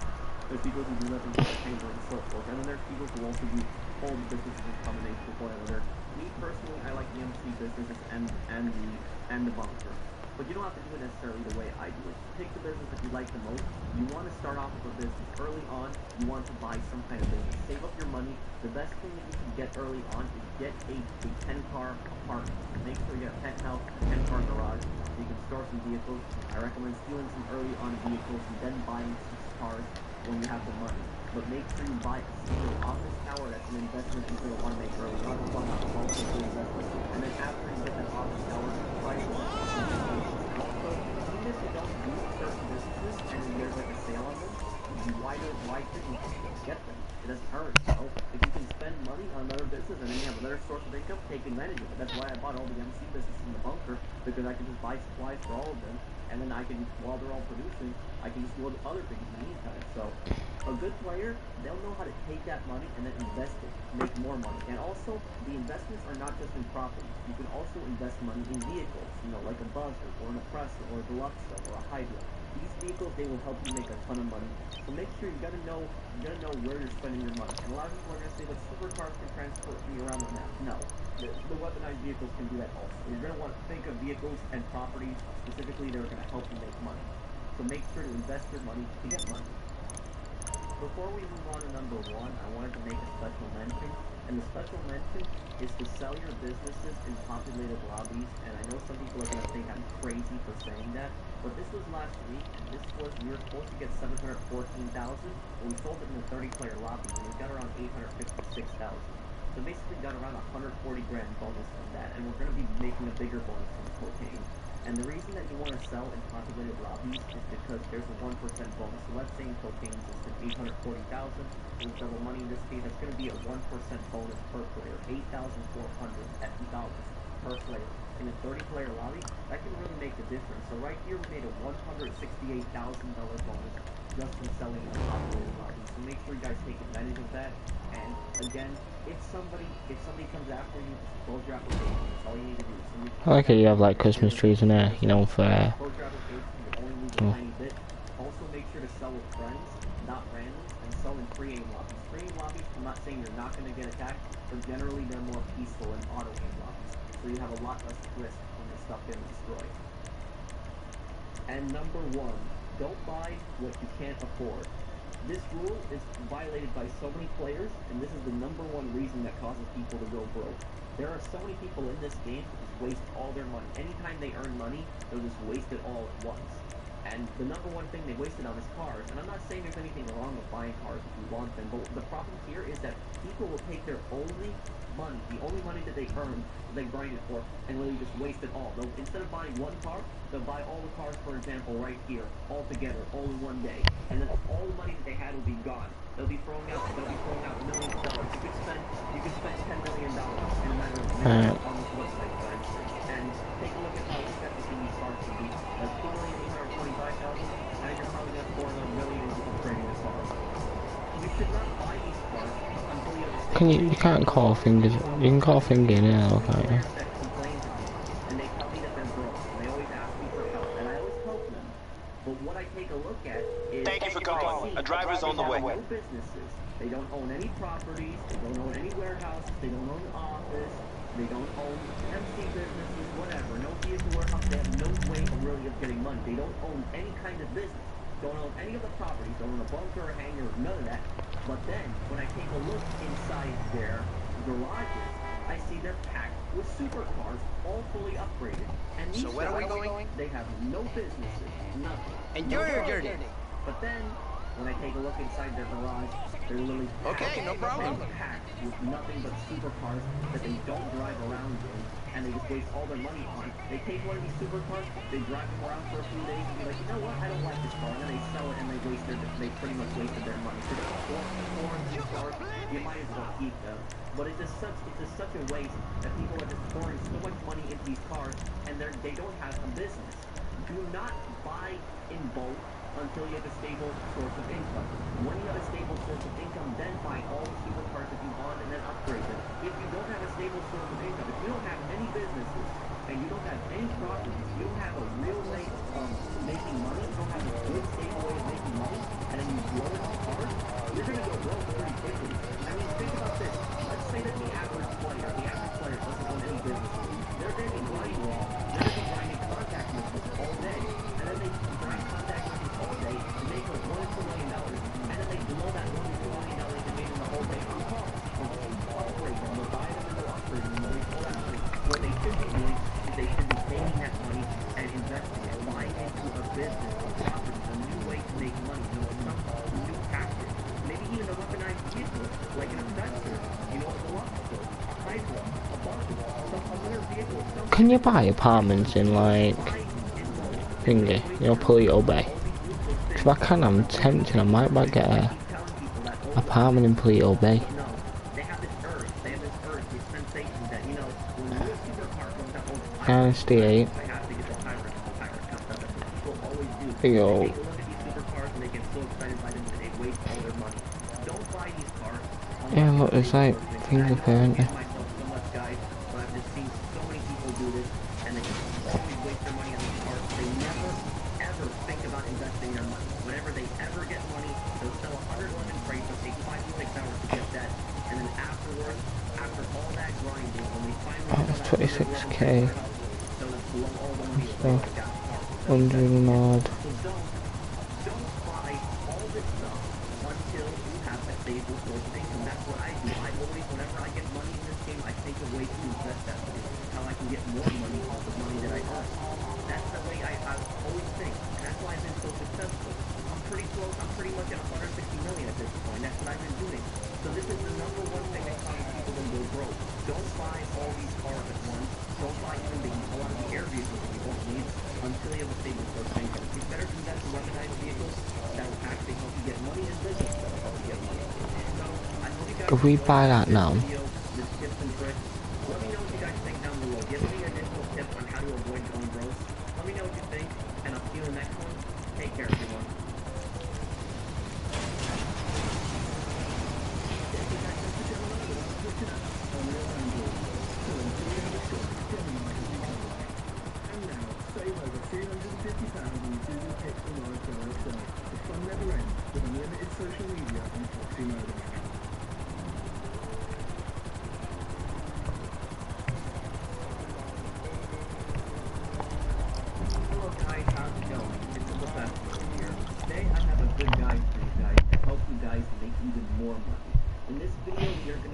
looking at the top 5 tips to help you guys maximize earnings in all your businesses.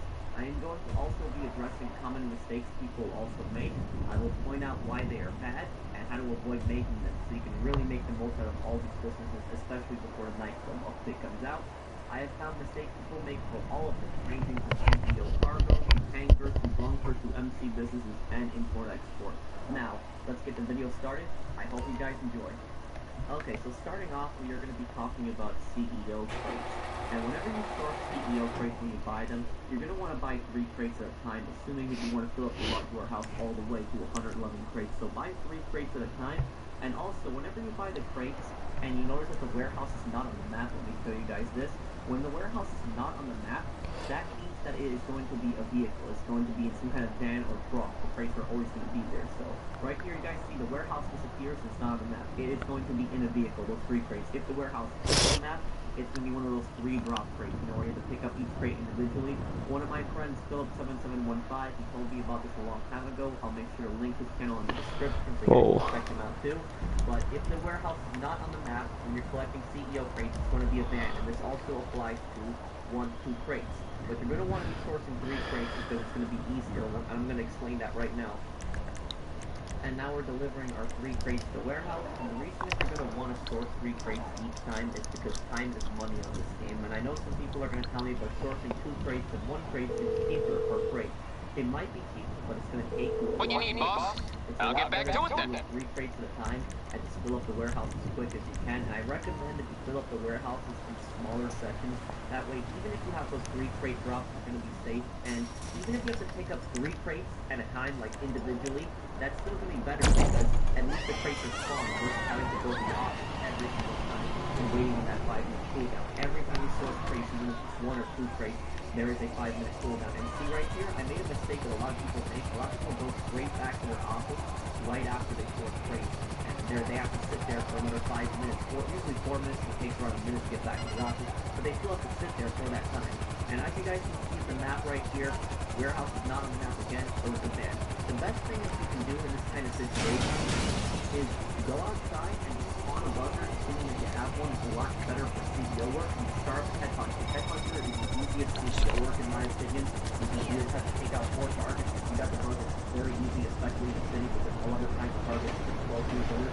You do that and you get around 20,000. You complete Headhunter and then you get back to the office where the room hit right and do that, and you can teleport right to the office. And then right when you get to the office, you don't have to wait those extra minutes because it's pretty much done. So right here, we got 50 seconds instead of having to wait those extra 4 minutes. A lot of people can go right back to the office and they just wait those extra time. And that extra time, you can do a CPO work. So right after the CPO work, you put another crate, warehouse is on the map, and we deliver. And we have 9 crates. If you have 9 crates, you can sell it as a delivery vehicle. If you get up to 10 crates, that's when it's 2 delivery vehicles. So if you're planning on selling solo, that's where 1 to 2 crates might be better. In that kind of situation, if you're planning on collecting 9 crates, or if you're planning on collecting 111 crates in total, it's much better to fill up the whole warehouse. So there's 3 crates at a time. And right here, I have created this part where I'm hopefully going to be able to finally settle the debate. What is better? Is it better buying 1 crate, 2 crate, or 3 crates? It's buying 3 crates is the best. So take a look right here at the chart I have. If you buy 3 crates, you are going to have to do 37 missions. So you're going to have to do 37 pickup missions. And you are going to be wasting $666,000 and selling large warehouse for 111 crates will sell for $2,200,000. There would be a 1% 22,000 there, or we're going to get that real here. And right here, you take a look up. Right after that, 5 to 6 hours. So it's going to take around 5 to 6 hours. It usually does take me 5 to 6 hours every time I fill up those warehouses, assuming that you don't have any incidents along the way. And take a look right down below. Assuming that you take 5 minutes on each mission. So let's say on average you take 5 minutes per mission. There's a 5-minute cooldown. We take those 37 missions and we multiply them by 5. And we get 185 minutes. We multiply that by 2, we get 370 minutes. Because remember, we get a 5-minute cooldown every time we deliver crates, whether 3 crates, 2 crates, 1 crate. So it takes 370 minutes, assuming 5 minutes per mission and 5 minutes cooldown time, which gets 6 hours. So it's about 5 to 6 hours, depending on how quickly you complete what people kind of looking to get, where your warehouse stations are better than other warehouse locations. And we'd be getting $56,000 for profit. It is $18,000 for price. 56 is 85 price. One price 2011 price. We would be investing $442,000. We would get back again $2,200,000. We would have a profit of $1,258,000. And you take a look down below, 6 commissions times 5 is 209 minutes. And then you multiply that by 2, 9.5 hours. So 111 trade warehouse. If you take a look at what time, if you work 111 minutes, you invest $222,000, it would take 18 hours. 111 times 5 minutes. 18.5 hours. I don't think anyone here wants to spend 18.5 hours doing trades. You guys, I certainly don't want to. So it's definitely not worth it. If you're trying to fill up a warehouse at home, don't do 2-in-1 trades. Only if you're trying to fill up 9 trades. If you're trying to do it for solo sales, fine. Don't do it for larger sales. Don't do it for 2-in-1 trades. It's going to take way too much time. Remember, time is money. Much better to do 3 trades, because you can do that in 5 to 6 hours, and you can fill up an entire large warehouse in 5 to 6 hours and then sell it. And you can already start filling up a second large warehouse while you still be doing 2-in-1 trades that you would fill up for that first warehouse. So this, I hope, finally settles the debate. It's better to buy 3 trades than buying 2-in-1 trades. Number 4, anchor tips that I want to use you guys. Whenever you source cargo from an anchor, you're never going to want to do, you're never going to want to source solo. Don't ever source solo. This is the worst possible solo business. I'll explain that in a minute here. But if you're going to be sourcing one, make sure you source either narcotic, chemical, or medical. They're all worth the same value. Narcotic, chemical, or medical, or best, they're all equal value. So make sure you only source 1 time. So 50 crates of only 1 time. And this is the reason that you don't want to ever source solo. Sourcing solo is an absolute nightmare for the hanger. Take a look at this. Look at this ridiculous mission that I have to deal with just to get 1 crate. I'm going to skip ahead right here, so take a look at that. This mission took me 12 minutes to finally get this crate. It has been worked 20 hours to protect the Titan flying so slowly across the map. And I'm doing all of this just for 1 crate. As general terms, fly with an hanger, you can drop crate shots into or deliver them. But right here, this took me 30 minutes. 30 minutes. Pick up 1 crate. That is the biggest win for mine. So if you ever want to do crates, make sure you're doing this multiple friends. Like 4 friends, the best. As you guys can see, we did this mission right here. It took like 7 minutes. And each of my friends are carrying a crate here, including myself. We delivered 4 crates. There's a lot of sell. It's still hard because you get multiple deliveries. Even if you sell 1 crate, it's the half of the cost. So don't ever source solo on tank. Don't do it solo or work on it. Now, if you guys take a look at this right here, this crate, if you guys are playing crates, like I said earlier, only source 1 time. So let's say that you use narcotics. All you're going to source is narcotics. You're going to source chemicals, source chemicals. You're going to source medical, source 50 crates of medical. You do not want to be sourcing 90 crates. When you get up to 5 crates, that's 35% bonus. And when you get up to 50 crates, there is a 70% bonus. And you're going to want to really take advantage of that. There's also a 1% bonus in some popular bodies. I'm going to talk about that later on. The 70% bonus only applies if you source 1 type of crate. So whatever you choose, narcotics, chemical, medical, only source that 1 type. Source narcotics, only source narcotics, source chemical, only chemical, and only medical, only medical. Make sure you get those up to 50 crates. And also, if you make sure you make all the drops. If you're at like 15 drops, for example, and you miss 1 drop, you're going to lose that 70% bonus. You can make all the drops. Not like the other businesses where you can miss a drop. When you hanger, you have to get all the drops. You do not need to work with solo. This is a terrible business.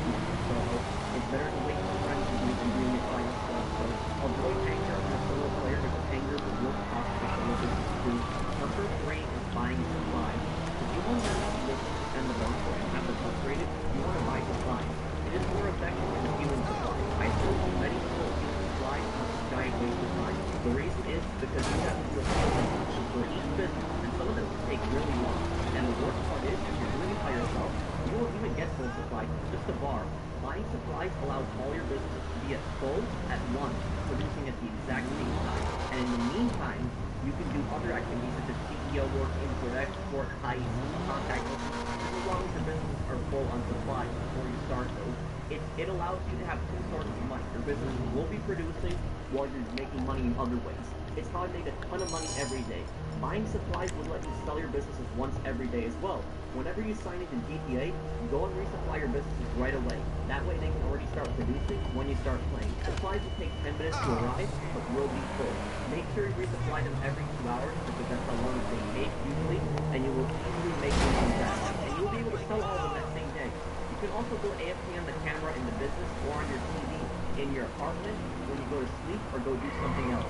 Your business will produce. In the meantime, just make sure you disband your own fees so you don't get charged fees for the businesses while you're AFK. Don't worry about buying supplies, guys. I've been doing it for over a year and a half now, and I've made plenty of money doing it. Buying supplies is much more effective than constantly stealing them. Number 2 is source only top rank cars. And I know what some people are wondering, how do I source only top rank cars? Well, it's actually very simple. All you have to do is you have to collect 10 standard and 10 mid-range cars and store them in the vehicle warehouse. Once you have around 10 mid-range and 10 standard range cars, only top rank cars will spawn on the source. And we make it very easy to source and sell a top rank car every time. Import-export is the best selling business. So if you're a solo player, you need to get the import-export business. Easily source a top rank car and sell it in that same day. Another tip that I can give for import-export is have cargo box flying to the car. Personally, a lot of situations I prefer driving a car because this is the only source of top rank cars on the car going fast. Like I see it as a waste of time, but if you prefer using cargo box and safe so you don't get any extra damage, you can do that. Another final tip that I can give is when you're selling your car, make sure you sell in a session with at least one person. It needs to be a friend in that session. Just as long as you're outside your CEO. The reason that you want to do that is because when there's one of the random person in that lobby, the enemy NPCs won't sell us and they won't give the car damage when you make the sale. So if you're a solo player, you have to get into export. That's business for solo players. Make sure you guys invest in it. Before we sale, we invest in maximum money. I just wanted to include this special extra. If you guys are not doing anything as an MC person, do not be an MC person. The reason is because you will not earn daily points for your MC businesses as long as you are not an MC president. Remember, two of the most important things here, your businesses cannot get rated as long as you're not an MC president. So if you're not an MC president, your business will not get rated. Your business also won't get rated as long as you're inside the business. So if you're planning on resupplying your businesses, it's better to go back and forth between each business, disband when you get outside, and then become an MC when you get inside. That way you dramatically reduce the risk of getting your business rated. Number 1 is selling in populated lobbies. I know what some of you guys are thinking. What? Why would you want to sell in populated lobbies? The reason is because there is a 1% bonus for every business except import-export and the special rare prints in the CEO warehouse. While 1% may not seem like a lot, if you sell it in the full lobby, you can get up to a 25% bonus on your sales. This can really make a difference, especially if it's double money in the business you are selling. The 1% bonus will also be doubled based on the sale amount. The higher the value of the product you're selling, the bigger the 1% bonus is going to be. So if you sell this in a big populated lobby, you're going to be able to make a lot of money. And I know many of you guys are scared of reavers destroying your cargo, but I have a few tips to avoid that. The first tip I can give you is to sell in creative lobbies. To go into single player or creator mode, change your target and go to create, and then just find an online map. You will automatically be put into a creative session. Creative sessions are generally more peaceful than populated lobbies. There are more higher ranked players who know it's pointless to attack cargo, so they really won't go after you, but you can still get attacked. And if you feel like somebody's going to destroy your car, as long as you close your application and find a new session, you will only lose a tiny amount, even if most of the delivery vehicles get destroyed. Also, if you're selling in a populated lobby, part of your product is destroyed, like right here, you delivered 14 out of 50, the bonus will make up the difference as long as it doesn't go below 20%. So, if you have 15 drops to make, for example, and you make 12 out of 15 drops, but you're selling in a 30-player lobby, the bonus should be able to make up the difference. So even if part of your product is destroyed, don't give up, keep selling, because the bonus will make up the difference. When more than 20% of your product is destroyed, that's the part where you want to find a new session. You'll get it most of it back still, you'll only lose a tiny bit, and then you can retry again. Closing your app and finding a new session will not work for import-export. And import-export, there's no 1% bonus for those who want to avoid selling in a populated lobby. But here, this is from my big sale video, and just to show you guys how much of a bonus you can make, take a look at that. The CEO warehouse doubled that week, so we were supposed to be getting $4,400,000. That's a $44,000 bonus per player. Instead of getting $4,400,000, we got $5,550,000. So that was the first large warehouse that we sold. In this one right here, we were selling the second large warehouse, $4,440,000 again. That's a $44,000 bonus per player, selling in the full lobby. Just look at that huge bonus.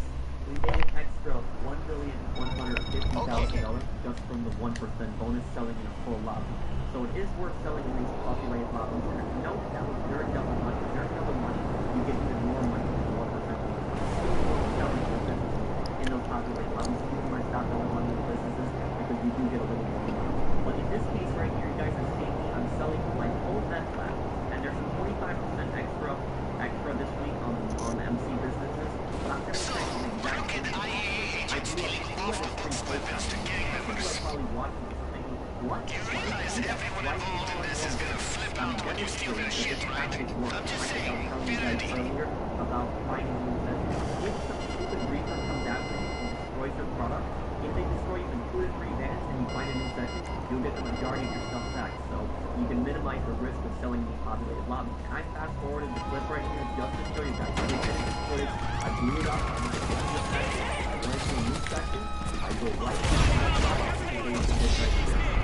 I put 2 or 3 posts out there, but I found a new section, and I only lost 2 messages. So, there you go. It is worth selling these populated lobbies because that is where you make the most amount of extra money from these businesses when you're selling it. I hope you guys enjoyed. I'm also linking my detailed guide on how to avoid creepers and sell a populated lobby. You guys couldn't see it come up on the screen right now. I hope that you guys enjoyed. If you found the video helpful and you enjoyed it, drop a like. If you're new to my channel and enjoyed my content, then subscribe to me. And I'll see you guys in the next one. Take care, everyone. Hello, YouTube.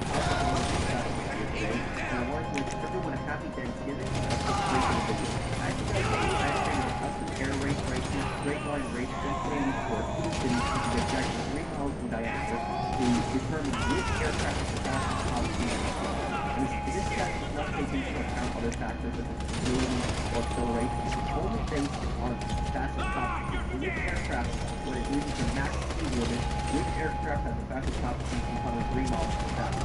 And according to a lot of the stations out there, might be different. And I'm going to tell you guys in the first minute of this video, the fastest aircraft in the game is Pyro. Pyro was number 1. People who want to know that. And for those people who don't have time to watch the whole video in length, I have put down below, I put the order of aircraft, and I put the time so you can switch with new videos. So, just get it first. I've tried to keep the video under 10 minutes as I have. So I hope you guys enjoyed the list. And starting out in 9th place right here, we have Secret. We got a leader. Hello YouTube, how's it going? It's Professional here. I'm currently working on my money guide for the After Hours Nightclub DLC. In the meantime, I wanted to give you guys some tips and tricks about the nightclub that you may not know and may help you out. I was playing around with the DLC all day today, and I found some things many people didn't notice. I hope you guys enjoy it. Here's 7 tips and tricks for the After Hours DLC. Use the back door or the garage when entering the nightclub. The reason that you want to use the back door or the garage is because it's a lot quicker and more effective. If you're visiting somebody else's nightclub, then you're going to want to go through the front door for the business. So the reason that you're using the back door is because you can actually jog in the back. All you got to do is take this one staircase up here and you can go to the office. 9 times out of 10 people are entering your nightclub to go straight to their office and take a lot of time to go through the front door. Here I'm simulating this is what it looks like when you go through the front door, and I'm actually speeding this clip up right here, but when you enter through the front door, you actually have to walk the whole way. You can't jog it. You have to walk down this staircase. You got to walk all the way around, walk to the next door, take a flight of stairs up, and then go all the way up to the office. It can be pretty much a pain, especially that you're bumping into a lot of people along the way, a lot of NPCs that get in your way. So it gets a lot more time. Much better to go through the back door and jog to get to the office quickly. Number 6 is the nightclub management tab in the interaction menu. In the interaction menu, there's a new tab called nightclub management. And you can only use this when you're inside your nightclub. You can set an entry cost in here between $0 and $100. But the entry cost, as far as I know, doesn't do anything. Whenever people enter your club,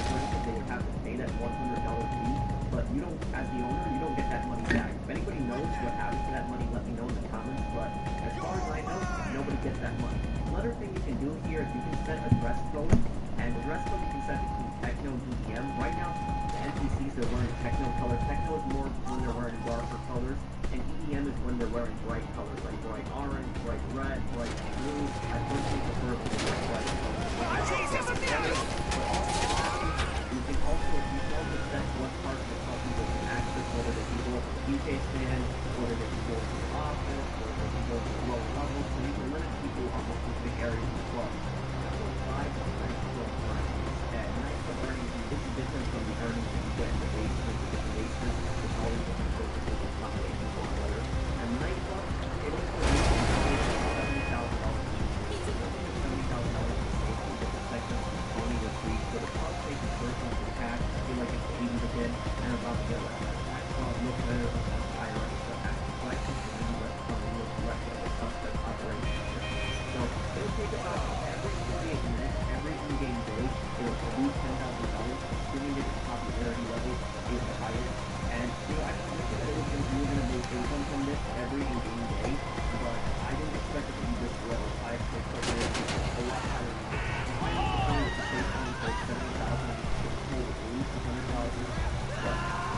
Popularity, how basically works different than the supply of the bar supply and what they do.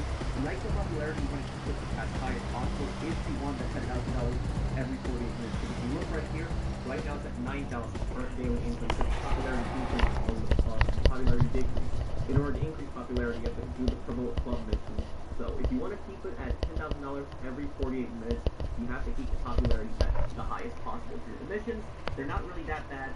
Most of them are pretty easy though, and some of them can be fun, but you're not really going to make that much money from the club. But what is nice is that it pretty much always produces for an extra $70,000 that you can still pocket. Number 4 is celebrity. Hey, talk about perfect timing, eh? I said I could get a celebrity here, and Jimmy Boston has just been arrested. If you break him out, you'll have to come to the club. Oh, what are you waiting for? Go! Occasionally you will get rarer promotion missions where you have to rescue a celebrity and then you bring them back to your club. And I'm assuming that the promotion missions are the only ways to get celebrities. So, last night, I had... But when you get the mission with the celebrity, in this case I have Jimmy Boston here, who's an actor, you bring them back to your nightclub. And when you bring them back to your nightclub, you actually hear them being announced. It's the one and only Jimmy Boston on the floor! Here Jimmy Boston is sitting in a club. He's a unique character here. A guy with the hat right here. And, the celebrities, apparently they help with the promotion, that they give you more promotion than other activities, so they're more unique missions. And when I was playing, it looked like the promotion bar, it looked like it was lasting longer. I think the celebrities that are mostly there for the American characters help a little bit with the promotion, but it looks like the I've seen they're mostly here for this content. If anybody knows more about this, please let me know down in the comments, but that's what I've seen listening to the celebrities. Number 3 is free guns and ammunition. If you actually go down to the lower levels or all your other business producing, even if you don't have any staff down there but you have that level person, you're going to find free guns and ammo there. Whether it looks like a action shotgun, an assault rifle, grenade launcher. So whenever you guys do go down here, make sure you guys do take up those guns. I mean, always free ammo. I always go for free ammo. Even me, who I have plenty of money, if I can get free ammo, I'm going to get my hands on it. And also,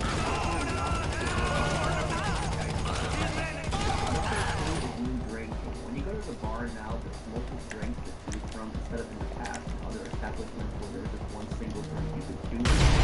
There's all the different drinks. Now, once you find that first shipment, see if they got a schedule in there that tells us where the others are gonna be. And when you take that one shot, you start feeling the effects of being drunk already. You start stumbling around until you pass out. And there's also a bar upstairs which serves more quality alcohol, and it can serve different kinds of champagne which are more expensive.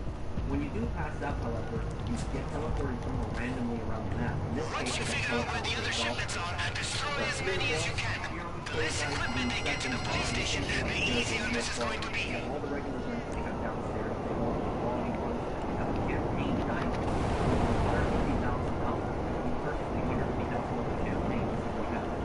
You get this fancy photo, and you don't really do much. It's very similar to Babylon TV. You basically take it, and all you start doing is you start taking the cap, take it, and you can just sprinkle it around everywhere, but it doesn't really do much. Even if you like sprinkle it at friends or like NPCs, it has no effect on them. They don't even react to it. So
Fremont activity spawn. But hey, make sure that you guys, whenever you guys pick up these business battle goods, take a look at your clock. You know, stopwatch use that because they're supposed to be spawning around every 15 minutes. And when you pick it up, you can estimate around when the next one's spawn. Get into an air vehicle like a buzzard or a jet, start flying around the map. And then that way, when 15 minutes passes, you'll be ready and you'll be able to pick that crate up really quickly because everybody else in the lobby will see that crate. And trust me, a lot of people are going to rush towards that crate and they're going to fight for it. And it is actually worth picking up and it is actually worth doing this Fremont activity. So I hope you guys enjoyed this video. If you did, drop a like. If you're new to my channel and you enjoyed my content, subscribe. Let me know in the comments if I missed anything. I hope you guys enjoyed. And I'm currently working on my money guide. I will have that up as soon as I can. And I'll see you guys in the next one. Take care, everyone.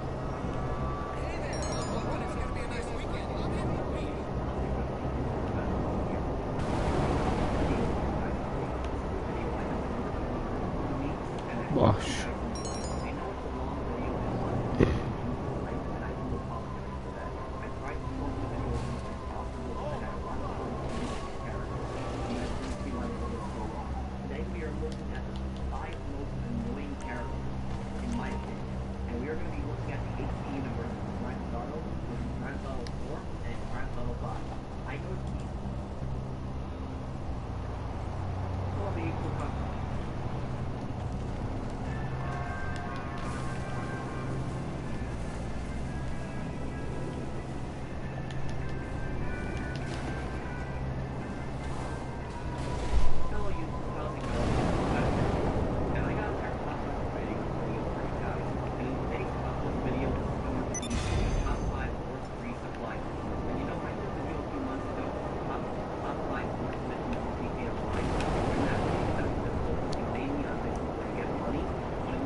my opinion specifically on the top 5 worst resupply missions, and there's other missions that are also bad. This is my list, my top 5 missions that are really bad. And these are the missions they don't really have a choice. These are the missions you get when you know you're like, oh no, not this mission again. If you guys ever get any of these missions, just choose your spawn location as the last location and just find a new section. The only mission you're not going to be able to find a new section in is the CEO crate one, and the reason is because you have to pay for it. But all the other ones, just find a new section and set your spawn location as the last location. There we go. Right, we're on to the actual robbery now. Grinding can be effort at times. We have the CEO naval crates, and the CEO naval crates, they can spawn in 2 locations. They can spawn south of LS near the docks, or they can spawn out of FOCP. And in this mission, they want to blow up a sailboat that is carrying crates. And the most common mission is Strange, I don't think I've had that before. But I'm trying to start up on YouTube again, but I don't really know. Right.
Jesus. Throw some of those gas grenades through the air vents. Number 4 is the cargo box. The cargo box jump is for the hangar business, and what you are required to do on this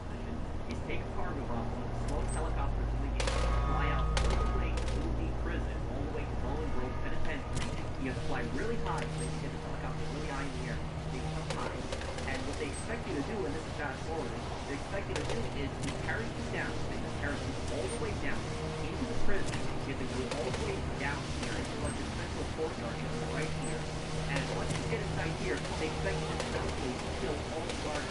And all they give you to get to a silent zone is just fire. That's all they give you. And the worst part about this is that once you started, you can't disable the custom loadout. And the thing is, though, I have a silent zone, but they're not in my custom loadout. And I tried to use my custom loadout here, but the game wouldn't let me. So I was forced to use the pistol. I only had a pistol on the 7 so that's the only thing I pretty much pistol 50. But the only thing I had a silent zone on besides the combat pistol to give me. And this mission itself is so broken. Take a look at this. These two guards were there together. I shot one in the head, and then the other one I instantly got shot down there. But yet somehow, miraculously, I get spotted. And then all the cops in Blaine County are somehow already in the prison, like within the first second week of shooting them. So look at what I have to deal with. I just steal the van right here, and all the cops, and I have to fight my way through this entire army of police right here. The cop cars are already inside here. I have to drive the van outside the prison. And the mission gets to the door. Oh, it gets to the door.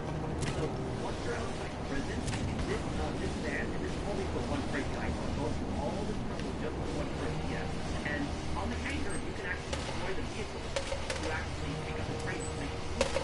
And what's nice about this mission is that the van takes so much damage. I mean, just look at it. I'm fast forwarding this. Look at how much damage this van takes. It's a ridiculous amount of damage. I mean, the good thing about this is if you chose to drive the van, I guess the Reaper wouldn't be able to blow you up, but I want to be able to pick up the crate and just get into my oppressor and just drive it. I don't want to have to drive a slow van all the way down to my hangar. So this van takes a lot of money on explosives. Once you're inside, remember, stick to the stun guns. I'm not taking a life sentence over a car. And we don't want no panics cops shooting anybody because we're sloppy. My guy's in his cell on the lower level, but we still need a key. By myself, I'm only going to get one crate. Please let me collect 4 crates of the van. Why am I only having to get 1 crate? That's ridiculous. Number 3 is the tequila supply. And this is only for so you can only get this mission for the thankfully. And this mission is disheartening. You're required to do this Yeah. Once you got your hands on those keys, get them over to my boy's cell. He should be on the lowest level, aka the basement. The gas won't have made it down there yet, so be ready. Keep it low and I lethal. can't bring in any guns, that's fine. What's really annoying about this is that the enemy's able to use melee weapons. I wouldn't mind If you find the cells, figure out how to get them open. If there's a computer nearby, it'll take out the emergency locks. After all his escape attempts, they don't take any chances with him. Even if you kill them, you can't pick it up. So I'm getting hit by a glass bottle here, I'm getting hit by a stick, and even when I kill them, I can't pick it up and hit the rest of them with it. It makes no sense. And in this mission, you are bound to die so many times, no matter how good you are. Over here! I tried Me! so hard to You fight hear from me? and yet I Oh still shit! die. Hey, get me out of here! Okay, the back door is the quickest way out of here. I've been memorizing the code everybody punches into that lock. Let's hit it. I got a chopper waiting nearby. Oh yeah, did I mention that King Tiny has a chopper? Podcast must be doing pretty good, right? That's how he's getting out of town. You just got to get him to it. I'm trying to dodge the attack. I dodged. My guys are backpack. There's really no point in trying to dodge. They have you're bound to die. One of them is randomly going to drop the slide, and if you're doing this mission solo, you're only receiving 1 bar of supply, and they can annoy people. Doing it multiple people, you have multiple bars, but non-player doing this by themselves, they're only going to be retrieving 1 bar. Getaway car is still exactly where you left it. Or whatever you want to use to get the fuck out of here and over to Tiny's chopper. Like I said,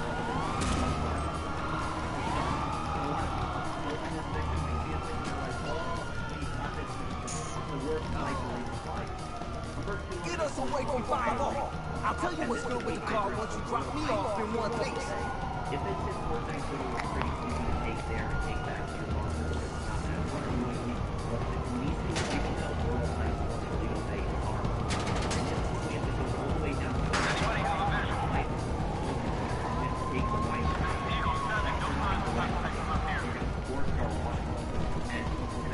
Just stay here, and I think it's bugged out where just took him away from me for a minute. He said you cannot call lessons on this mission, and you have to make a huge drive. Take a look at this. My bunker is in Vancouver here, for example. I have to make that huge drive to the tank. I have to make a 6-mile drive, and I'm going to have to stop and hold the pace the entire time. I'm extremely vulnerable in the tank to air people. So even though I'm in a tank, and you know, theoretically, police are actually blown up, you can be like in a helicopter for a jet. There he is! It's very Oh, well, all about it.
Number one is the police case part. Oh man, where do I start with this? This is for the import-export business. I hate this mission. I hate this bullshit. And anybody who's done this mission knows exactly what I'm talking about. I don't know. The guy who made this mission, I don't know what they were thinking. This mission is this, okay. So let me just let you guys feel bad about this mission. A lot of people are probably curious about this mission before. This mission, a lot of people are most likely to approach it because there's a flight destination. So if you approach this in an air vehicle, you gotta quickly get a land vehicle. And the annoying thing about this, you have to steal a vehicle. It could be a top-ranked vehicle. And that vehicle is being chased by a police. So you have to steal the vehicle. Lots of objects on top. So you automatically get 3 stars. When you're trying to get the vehicle, you're getting 3 stars. You're gonna have to leave out of traffic, avoiding the NPCs who are probably gonna try to crash into you too, and the actual cops. NPCs are gonna go crazy when bullets start firing. You're gonna deal with roadblocks, chase the car, and the thing is though, this car, you're gonna chase the car all around the map. It's so hard to get this car because you're gonna have police smack into you, and the only way to get this car is to keep the guy out. There's no other way to really get this car. You could try to and steal the car, but the chances of that are highly unlikely. The only real way to steal the car is you gotta shoot the guy out. And in this case, I'm back to this. See what I have to do. All these cops are chasing this guy. This guy is insane. Shoot out the car. Finally, once you get to the same thing, the breakers and finally you shoot out the car and take it. But all this, it started north of Los Angeles. That's the car chase started. It started north of Los Angeles.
No, no, man. Fuck off.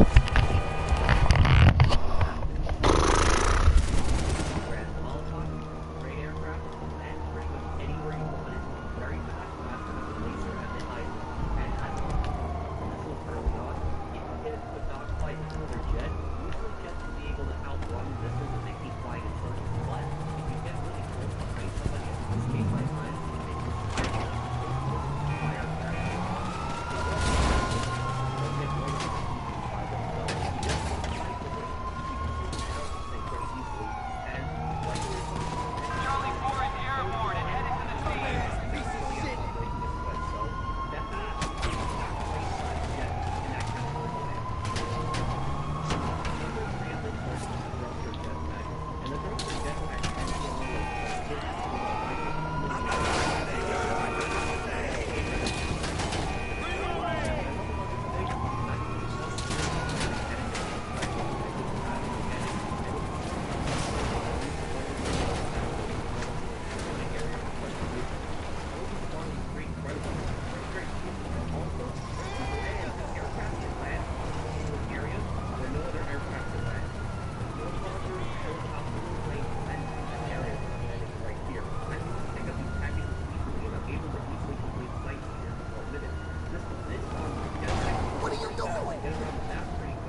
unveil the #1 most underrated vehicle in the game.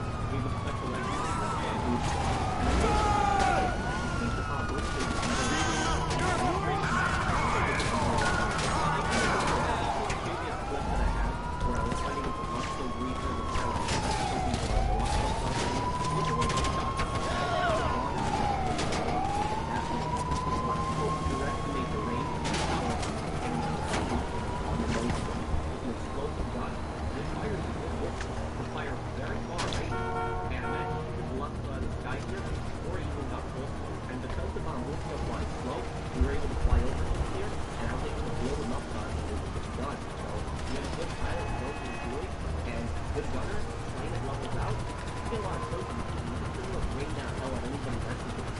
Unfortunately, no, because the bamboo is slow, it isn't even targeted by certain agents of winter in this case, and this guy actually ends up going in back for a bamboo set.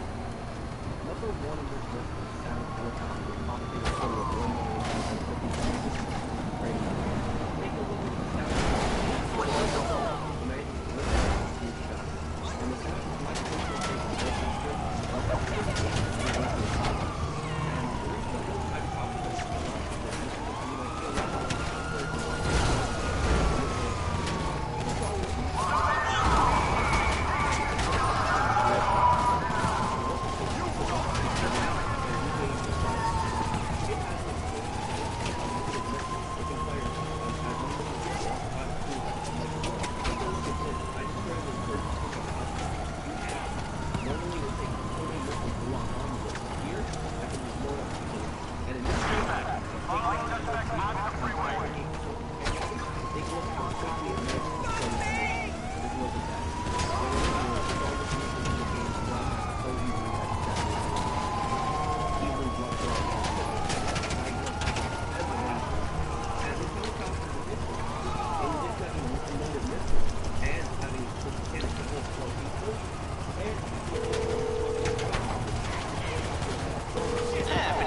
creepy silent friend.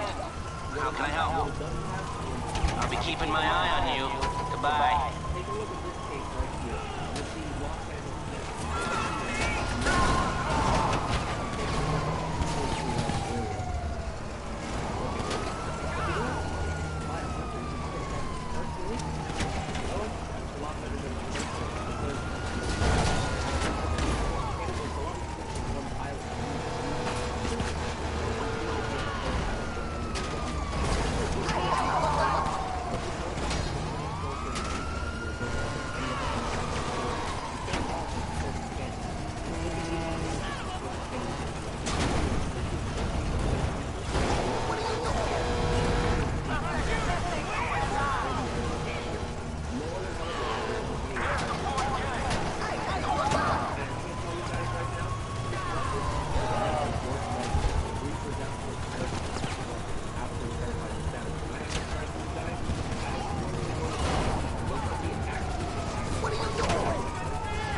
video is top 5 features that I would add to the game or remove to improve gameplay, improve GT Online.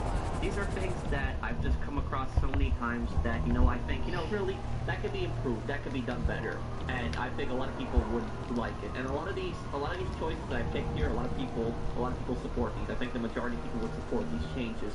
But again, they are my opinion, so take it as my opinion only. And let me know what you guys think down below. And if you have your own suggestions for like top 5 features that you might want added and fixes, anything like that, let me know down below. We're only going to be focusing on things they can add to the game, like things they can like change around, move around, things like that. We're not going to be focusing on glitches in this video because there are so many glitches that need to be fixed in this game. But in this video, we're just going to focus on things that can be done better, things that can be changed in an update that can be run better. So let's start off, shall we? So starting off here, we need to buy full supplies from the MC computer, and you know, the money on this game is MC business. That's where I get the majority of my money from. And one thing that kind of always annoys me is, I wish this computer was using a lot better, because this computer is open road. You know, it is nice because I can run to my clubhouse and I can check the supply levels of all my businesses. I don't have to go to each individual business to see how much supplies it's at. And I buy supplies. It's very profitable. If you want to know why I buy supplies, watch my video why it's better to buy supplies than steal supplies.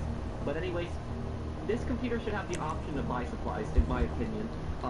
We have the option to buy businesses here, but I don't know why we don't have the option to buy supplies. It's, you know, my businesses here, they're not extremely far from each other, but they're not very close either. Like, for instance, the counterfeit cash, the cocaine, and the meth are pretty close to each other, but weed and document forgery is a little bit of a drive, and document forgeries across the Alamo Sea. What would make it really nice and useful is if I could just log onto this computer right here. I could just choose my document forgery business, and I could just buy full supplies right here, or I could buy full supplies of weed, counterfeit cash, cocaine, meth.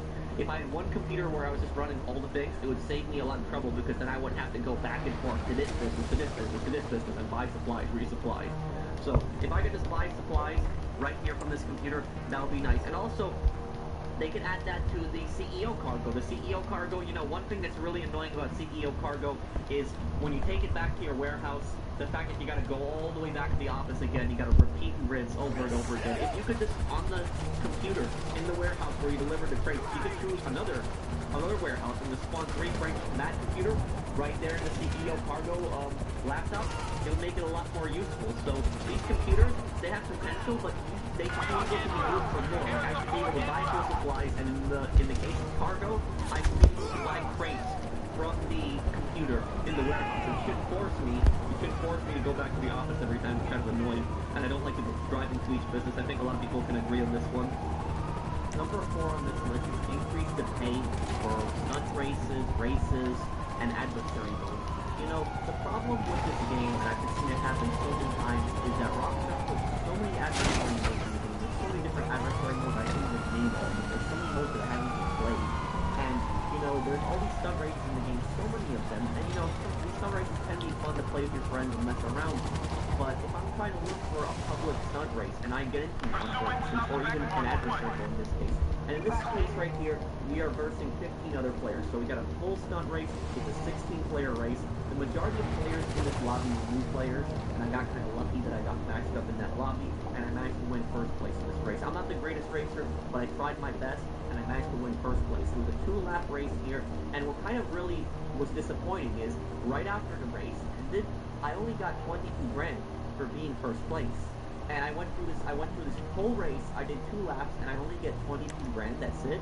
The pay needs to be increased on these races by a lot, because every time Rockstar releases these adversary modes and these new races, what they always do is they make it double money and double RP for like a week or 2 weeks, and then right after that event begins, people just stop playing. And like, one of my favorite game modes is the Bunker Series game mode, Bunker Series Slasher, and so forth. And I can't ever find a Bunker Series game mode anymore. I just can't find it. I'll be sitting in the lobby, and nobody will be joining. And the reason that people don't join is because the pay is just not worth it. It's just not worth it. The pay needs to be increased. The pay that we get currently on this needs to be doubled. The double money that we get, that should be the standard pay on these races. It is just way too little right now. Way too little. It needs to be buffed, it needs to be increased, because people are not going to be playing these modes. That's the problem. There's so many races they added, so many adversary modes. and people just don't feel like playing them. They don't feel like playing them because they don't. They take a lot of them take too long, and they don't produce enough money for you. And you know, in the amount of time that I did this race, I only got $22,000. In that same time, I could have just done a headhunter. I could have done a headhunter and CPO work or a sightseer, and also on top of that, I probably could have stolen a crate cargo and brought it to my warehouse in the time that it took me to finish this whole race, and I could have made more money that way. So the races, they definitely need a buff, they need an increase. I think we can all agree on this. A lot of these races in adversary mode, they need an increase in pay. It's just way too little for what it is right now. And when they increase it, a lot more people will play these modes. Because if they don't increase the pay, people just aren't going to be playing these modes. They're not going to pay attention. They release all these adversary modes, and people just ignore them right after the double money, double RPMs. I can't find a lot of them, and I'm sure when you guys try to search for these races, and you guys try to search for these adversary modes, you're probably not able to find them. Because people just don't want to play them.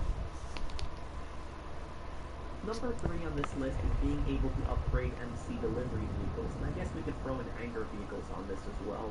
I understand, because when the CEO came out in 2016, and with the crates were great business when they came out, and what was great about them was when you went to the warehouse and you went up to the red table, you could upgrade your delivery vehicle.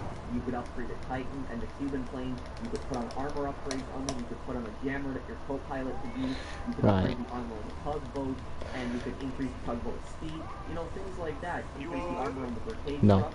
And you know, a lot of these MC vehicles, they already have bulletproof tires. But I don't understand why we're not able to upgrade them further. And also, you know, it would be nice if we would be able to pay like imagine if we were able to pay like a small fee, pay like an extra $10,000, and you're able to choose the type of delivery vehicle that you want to use. That would be great, wouldn't it? It would avoid the post-op nightmare. A lot of people, they don't do the MC businesses just because of the post-op ban. I've had a lot of people tell me they refuse to do the MC businesses just because they could possibly get the post-op ban mission. The post-op ban mission is one of the worst missions in the game. And this counts for every contact with it's one of the worst missions in the game. The worst part of the game. So, if you have an option to upgrade the post-op ban, imagine we could, and Rockstar could charge for this, you know, they could charge money for this. Imagine you like $250,000, $100,000, whatever they want to charge the amount. If I could pay for an upgrade on the post-op ban, you can ask for increasing armor, things like that. Okay, it's a simple plan. Bust into the police station without killing any cops. Free my dude, get out alive, lose the cops, and get him to tell you the location of the unique and highly valuable car. It's a simple plan. And it would help a lot with these delivery missions. And you know, the post-op mission, it would go from taking like around 15 to 20 minutes to taking like less than 10 minutes to be able to upgrade the speed on it. My guy's got a good eye, you know. He's not doing shit that lands in jail, that is. Okay, then it would make doing it a lot more worth it. So I don't understand why you still are not able to upgrade delivery vehicles. Like here, this truck needs to be fast. Here's the better delivery.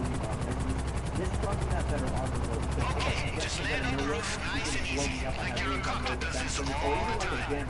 If we could put like a jammer in this truck, and you know, my passenger activate the jammer, and the thing goes off the radar for like 2 minutes or something like that. And then that time, I will be able to get it to the marker without the machine. So there's the guy at me. Nice landing, bro. Now, I need to investigate any cops up there, see if we can.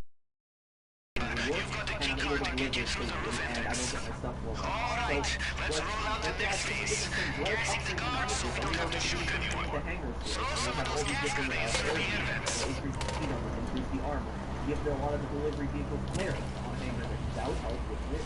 So, I don't understand why these vehicles aren't being able to be upgraded. Let me know what you guys think down below on this point specifically. This is one of my main points. I really want MC vehicles to be able to be upgraded because I just use MC business so much, and I get the post-op business so much, and if I was able to upgrade those post-op business, I don't care the amount of money I have to pay, I would definitely upgrade the speed on that, just so I don't have to deal with the post-op business anymore.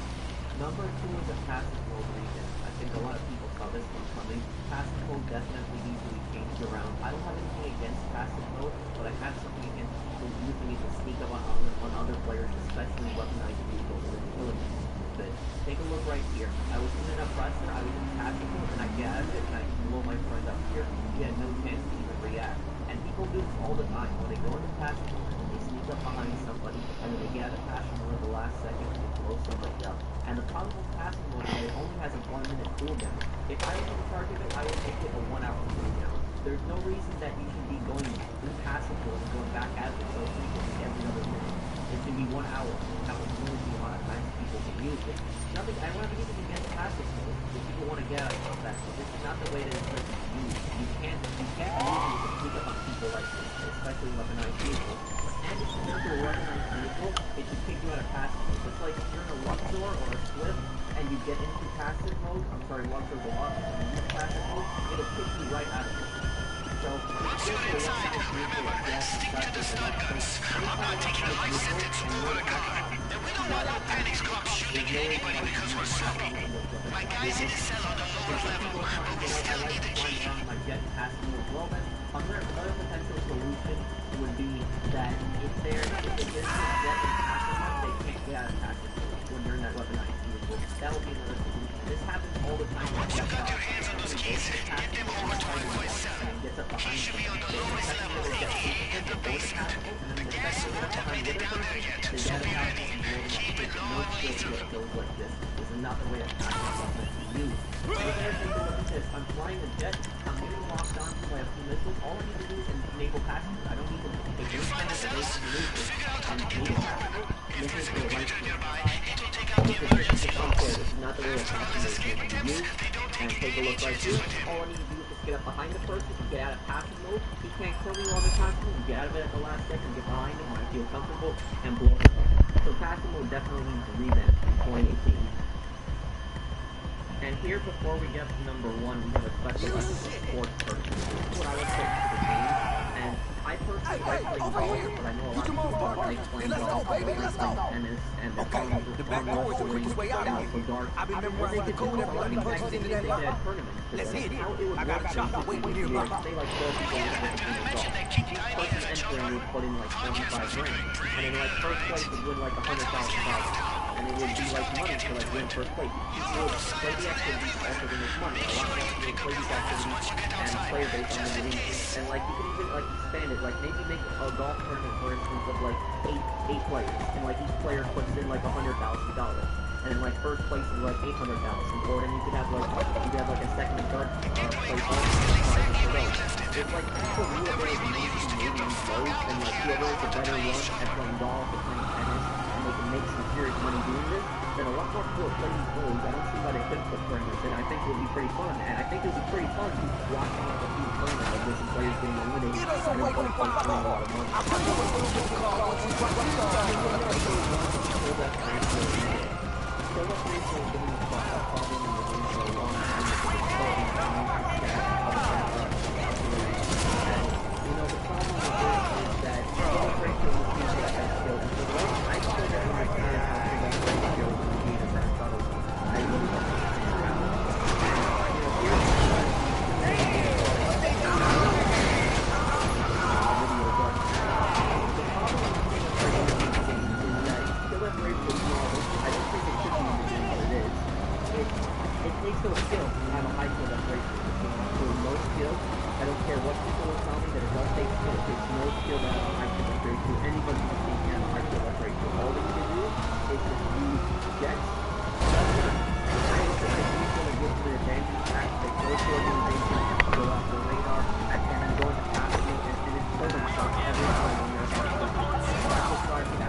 My favorite solution, my personal favorite solution to this problem would be that kill death ratio is only a stat in team deathmatch with an adversary. So it's only an adversary makes kill death ratio count. kill death ratio will not count in Primo. So no matter how many kills you get on people, it will not count in Primo. That is my personal example what I would do. And you know, this would really show who has a real KD, who has a really talented KD. I'm not the guy for KD, I don't care about it, I just think KD is a stupid number. But if you want to see who has the really good KD, if you made it so that you could only get KD, your KD stats will only be affected by deathmatch and deathmatch adversary modes, and not in free mode, you will see how much most KDs would drop. They would drop so much because they can't get 2 kills. They can't get 2 kills in like they do. In free mode, you can play completely unfair. You can play the death and then the force organization, the operator. You can't do that. You can't do that. So if KD was just relying on those adversaries, those reverse modes, deathmatch, adversary, the last and any kinds of modes that involve killing other players, you would see who really has the high KD. And I don't think KD should be at all in free mode. I don't understand why it's even there, why it's on your scorecard. It doesn't make much sense to me. And in most other games you play that involve kill death ratio, especially shooters, which kill death ratio is popular in, if any kind of suicide counts towards kill death ratio, so why doesn't suicide count towards kill death ratio in GTA? Easy way out class, but there's suicide shit as well. And like I said earlier, if kill death ratio is removed from free mode and only put into adversary mode, you would see who has the really good kill death ratio. Not in my opinion, but I don't think that kill death ratio is going to be taken out of the game. Those are a few plausible solutions that I have. Let me know what you guys think down below. If you have any other solutions to these problems. If you don't think any of these are problems, let me know below in the comments. Make sure to explain your argument why. Any other things that you guys think I missed? Anything else? Anything that you personally would want added to the game of fix? Let me know below in the comments. And I'll see you in the next one. Take care, everyone.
Understand how much these things still make sense.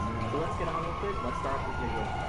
So starting off this list number 5 is Trevor going to Los Santos. And if you guys remember from the story mode, Trevor is going to Los Santos to try to look for his girlfriend Michael, who he believes is still alive after he sees a news report of the jewelry store heist, and he sees a description of the suspect using Michael's famous movie phrase. So him and Wade are going to Los Santos, and Ron is left in charge of Trevor Phillips Industries while they are away. The problem here is that Trevor has never been to Los Santos. He's always been in Sandy Shores in Wayne County. He's never visited the city before. And in terms of the online, when we look at the Series A heist, he has actually been to Los Santos before. And the first part of online, before gun running, actually takes place 1 month before the single player.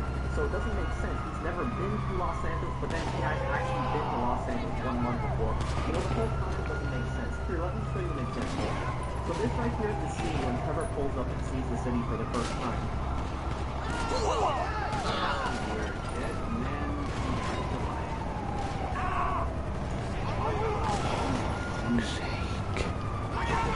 Yo, this guy's doing me fucking head in by fucking getting caught all the fucking time.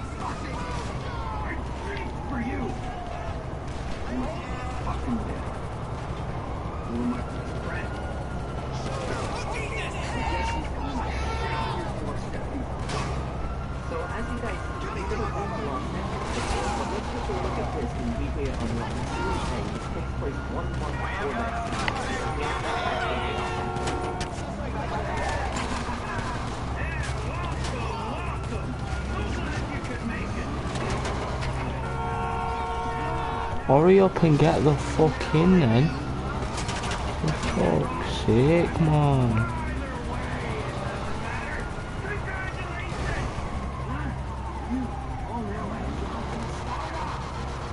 So he hasn't been to Los Angeles before, but he actually has been there 1 month before. And this, you know, it always bothered me so much. And, you know, gun running, we know that gun running takes place in 2017. So maybe the Series 8 takes place after the main story, maybe Trevor actually survived, and maybe then we can see the actual ending.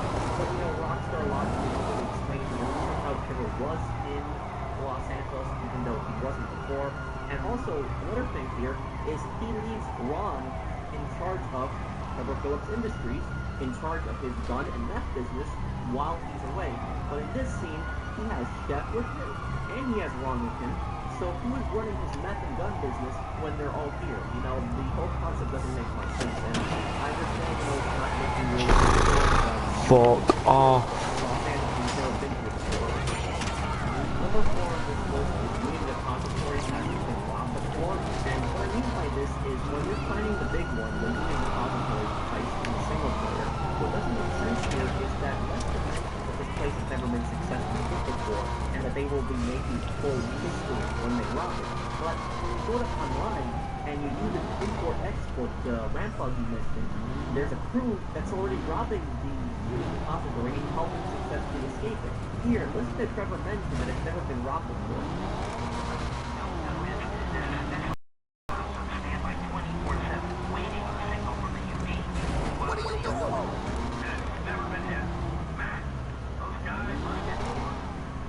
So this guy's hurt right there, and the Union Depository has never been successfully robbed.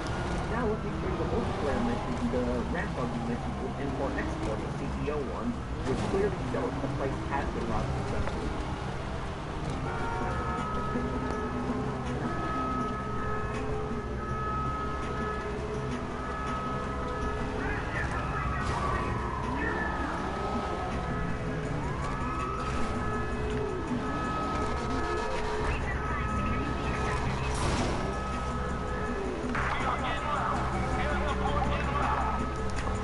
Oh, fuck off, man. Just leave me the fuck alone.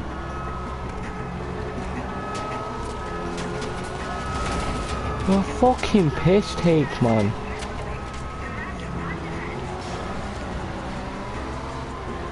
Normally I'd have this mission done about half an hour ago, but for some reason today, I just can't. Speeding down here, right, fuck it.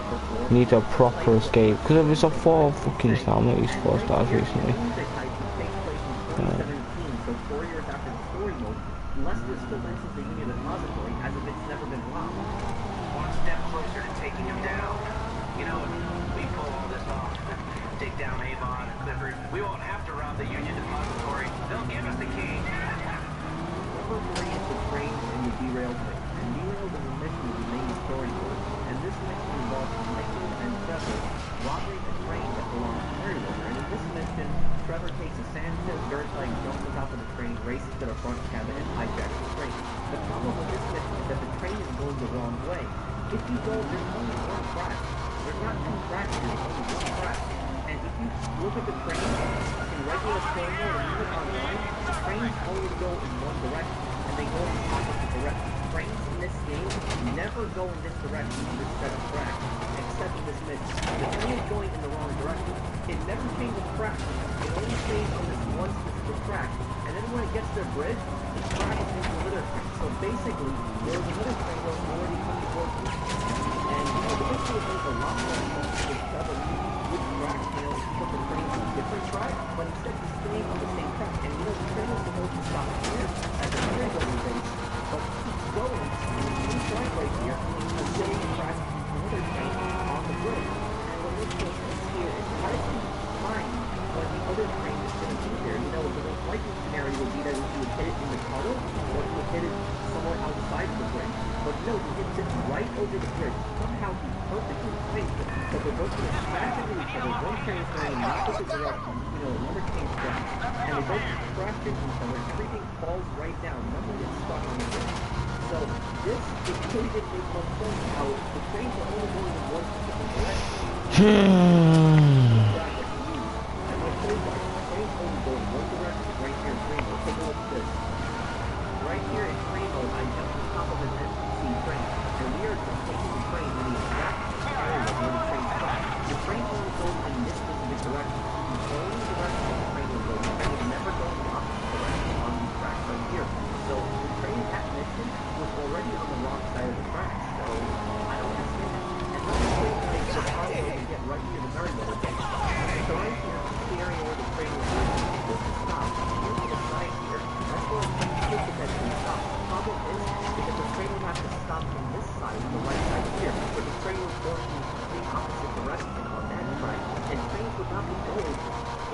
track in the opposite direction.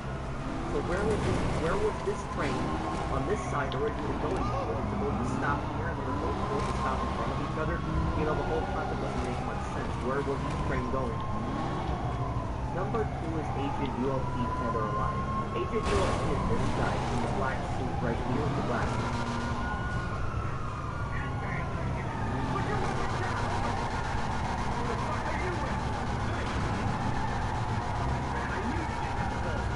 So in this scene right here, two standoff happens between the FIB, Michael, Dave, Steve Haynes, the IAA where ULP is from, and Merriweather.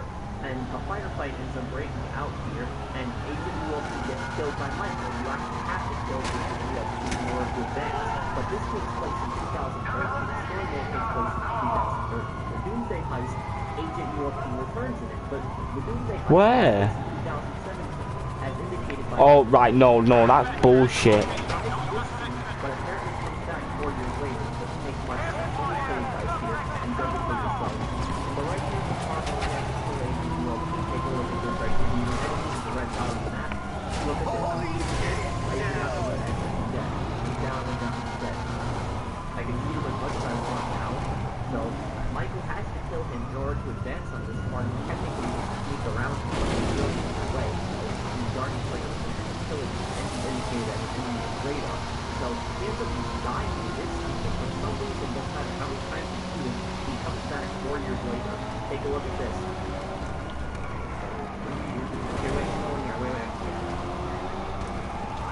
Okay, wait. Okay, get shotgun here.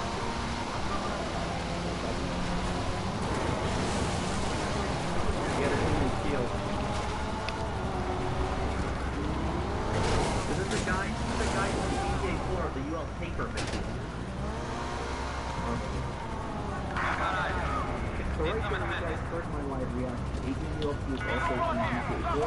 He's the guy that gets control all the government missions. He's the guy who's introduced by Oh, it's not the car. ends up getting killed by Michael in 2000. Jesus. Somehow 4 years later, he comes I'm dead now. and he gets kidnapped by Safe boys. and saving him, and he ends up helping us fight Avon. And I don't understand how he survived that. They don't really explain it. They don't go into detail. And for anybody that says no, Professional, you're wrong. Online takes place in 2013. You're partially right. The first part of Online, up until Gunrunning, takes place in 2013, 1 month before Story Mode. But then after Gunrunning, it takes place in 2017. Here's proof that Online, after Gunrunning, takes place in 2017.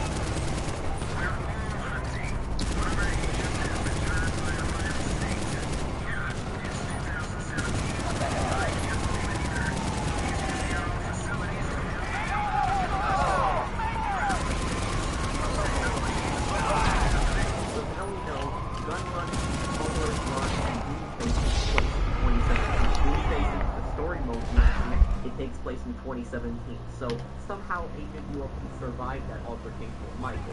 Number 1 is hacking a Russian sub back to the US defense network. This makes no sense to me. The first time I played this, I was like, what just happened basically here? And I understand the Doomsday story was not meant to be serious. It was mostly for fun. But when you really think about it, how would this make any sense? So let me get this straight. We hacked a Russian nuclear submarine, and now somehow all of a sudden, Twitter has access to the US defense network. Let me get straight.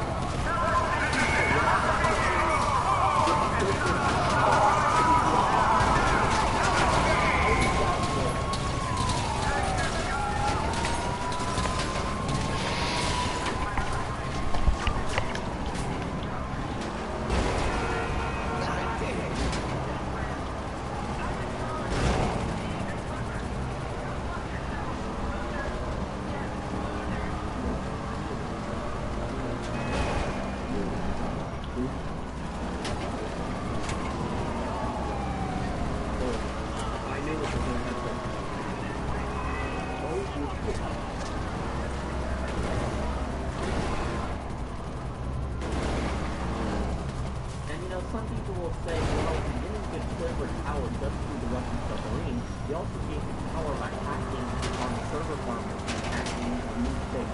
But you know what makes no sense about that? New stands for National Office of Security Enforcement. It's a parody on national security, and it's only a law enforcement agency in this case.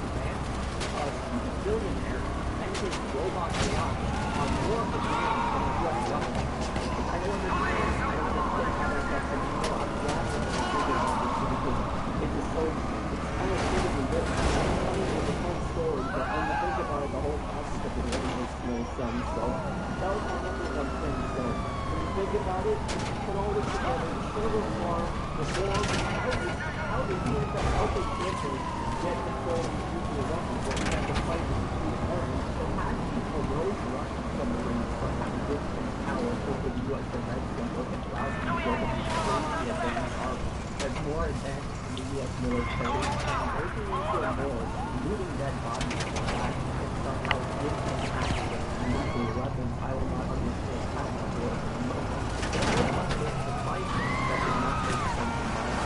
What are you doing? The nuclear one is number one.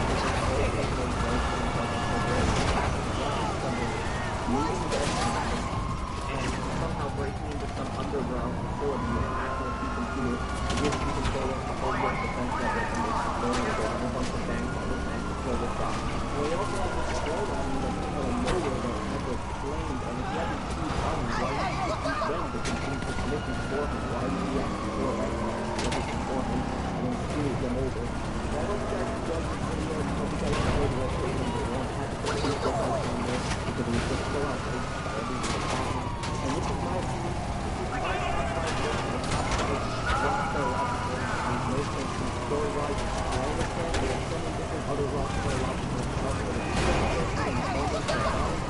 and I know it's something that Rockstar gets to. So, if you guys enjoyed this video, let me know down below in the comments, and again, put it in the comments below if you guys want me to do video. If you guys want me to make videos like this in the future on Rockstar or all the other ones, I'm sure I can find other things that I'm doing this in the same thing. So I hope you guys enjoyed this. Let me know if you can down below. And also, let's get a bit more about my Rockstar Logic. Anything else in the story, you guys can know. What are you doing? I hope you guys enjoy it. Let me know what you think. And see you in the next one. Take care, everyone.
Yeah, I'm doing that tomorrow.